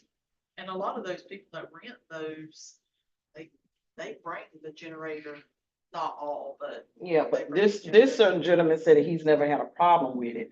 But this particular said that somebody from the city came and approached him and told him that he couldn't do that. And when he called me about it, I was like, I haven't heard about that. That hadn't come forward for a vote or anything. Like I say, Saturday, I didn't have a problem with plugging in or using the water, so. The water, they do have to pay a $25 We fee did. to turn the water on. We did. And it gets Yeah, I know turned you on, use- it gets turned on Friday, turned They're on good. Monday, but That's not us. Yeah, I was just asking when it, because I know we Yeah, never that's voted first on I've heard- that. That's first I've heard Yeah. of that, but like I said, I don't know that there's power out there anyway without. Hold them from. I know that they've been told they have to have the generator. The people that bring Right. rents. Well, we encourage it because it trips breakers, the Blow issues circuits. it calls for the people in the inside, and then we're having to call people out. We do try to encourage that. But like I said to Miss Benita, I didn't know there was plugins out there, so, but. I guess we have that problem when you have the ones that have 2 and 3 hooked up at Yeah. one time. Right. But the only reason I brought it up because when the gentleman come to me, I know that's something that we had discussed. And I don't know who would have been out on the Yeah. weekend other than the rec guy that goes and checks the phones. So I'm not sure, I'll find out. Okay, all right. And Just maybe talk with him. Yeah. He can tell you who it was. Maybe who's that driving. plug-in outside isn't working anymore intentionally because of the Yeah, the that I tripping the don't breaker know. issues, so. They'll love it. But you Yeah, the said, breaker might be. Yeah, I didn't have a Yeah. problem. I didn't have a problem with it Saturday. Yeah. And we had a slide out there and we also had the water and we had no problems. Yeah, the only problem we had was that one of the bucket for the mop, it broke. But other than that, we had no problems. I just wanted the constituents to be aware, so if that is going on, that is something that should have been discussed by us, not someone just taking it upon themselves and just approaching someone and saying, this is what's going on, and the council is not aware of it. So that's the only reason I brought it up. Since we're speaking on Lock Ridge, why can't anyone plug anything out? They, With that, and the issue was, what I was told, the issue is people were bringing in cooking equipment and plugging it in, and it's not the, I'm not sure, I'm not an electrician, It's but you plug it in and grounded. you're plugging it all in there. It's the grounded stuff. I'm not sure, but when you're plugging all that stuff in and it's only made that one, those plug-ins are for on this one breaker, it's stripping the breaker. So why don't we, if that's the case, instead of going at them at that route, why don't we just put it in our contract that you can't bring I think stuff they like did, that? I think they Yeah. did, but the issue is you can put that in that contract. There's And when they no- violate, you keep Oh, that yeah. deposit. Yeah, we do. Yeah. but couldn't we just change the plug so that It's it, not, I don't think No, it's as you have easy to as change changing the whole plug. box. The breaker box. And if the breaker. no, box but if is- you rent it, if I bring a fryer out there, The why issue can't I is surely use they it? weren't just bringing a fryer, they had multiple appliances. They that had were too many. trying to- we had it and and it was only one. Yeah. Yeah, I'm not sure. And My like I thing said, is- I'm not an electrician, so I have no idea how that stuff works. My thing is it shouldn't be breaking that way. Card carrying. Mm-hmm. Somebody please hear me. Every time someone rents it, and a breaker goes off because they plugged this in. At that end. We If only, I wanna- I only if I know wanna- the one issue that was reported to us. They had 3 or 4 I fryers had out more there. than, Yeah. oh, that one, oh, yeah, that one. That's different. Anyway, We have a lot of I'll issues. talk with John about it. And the other thing was, I don't know who this would be to, but it's gotta sit with the park. That other side over here on the opposite side where the picnic area is at, and that fence is still up. Like. At Jerkins. Yeah. Okay. I've noticed kids are playing on that, so if we're not gonna replace it, we need to go ahead and pull those poles and the fence up or someone get hurt. Is that the one y'all talked about removing the fence? Yes, altogether? yes, yes. Wasn't that it for me? Mr. Booth?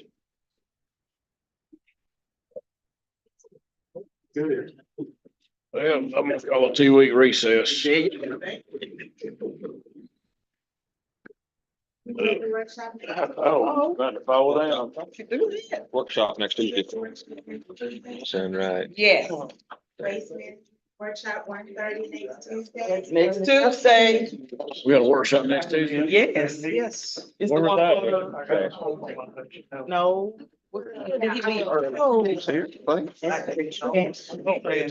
Yes. Yeah, learn it by noon. Okay, fine. 7-9. Also, I got. Have a good one. Oh, the wood falls down. Oh, yeah, yeah, that's on the wood box. Yeah, I gotta go.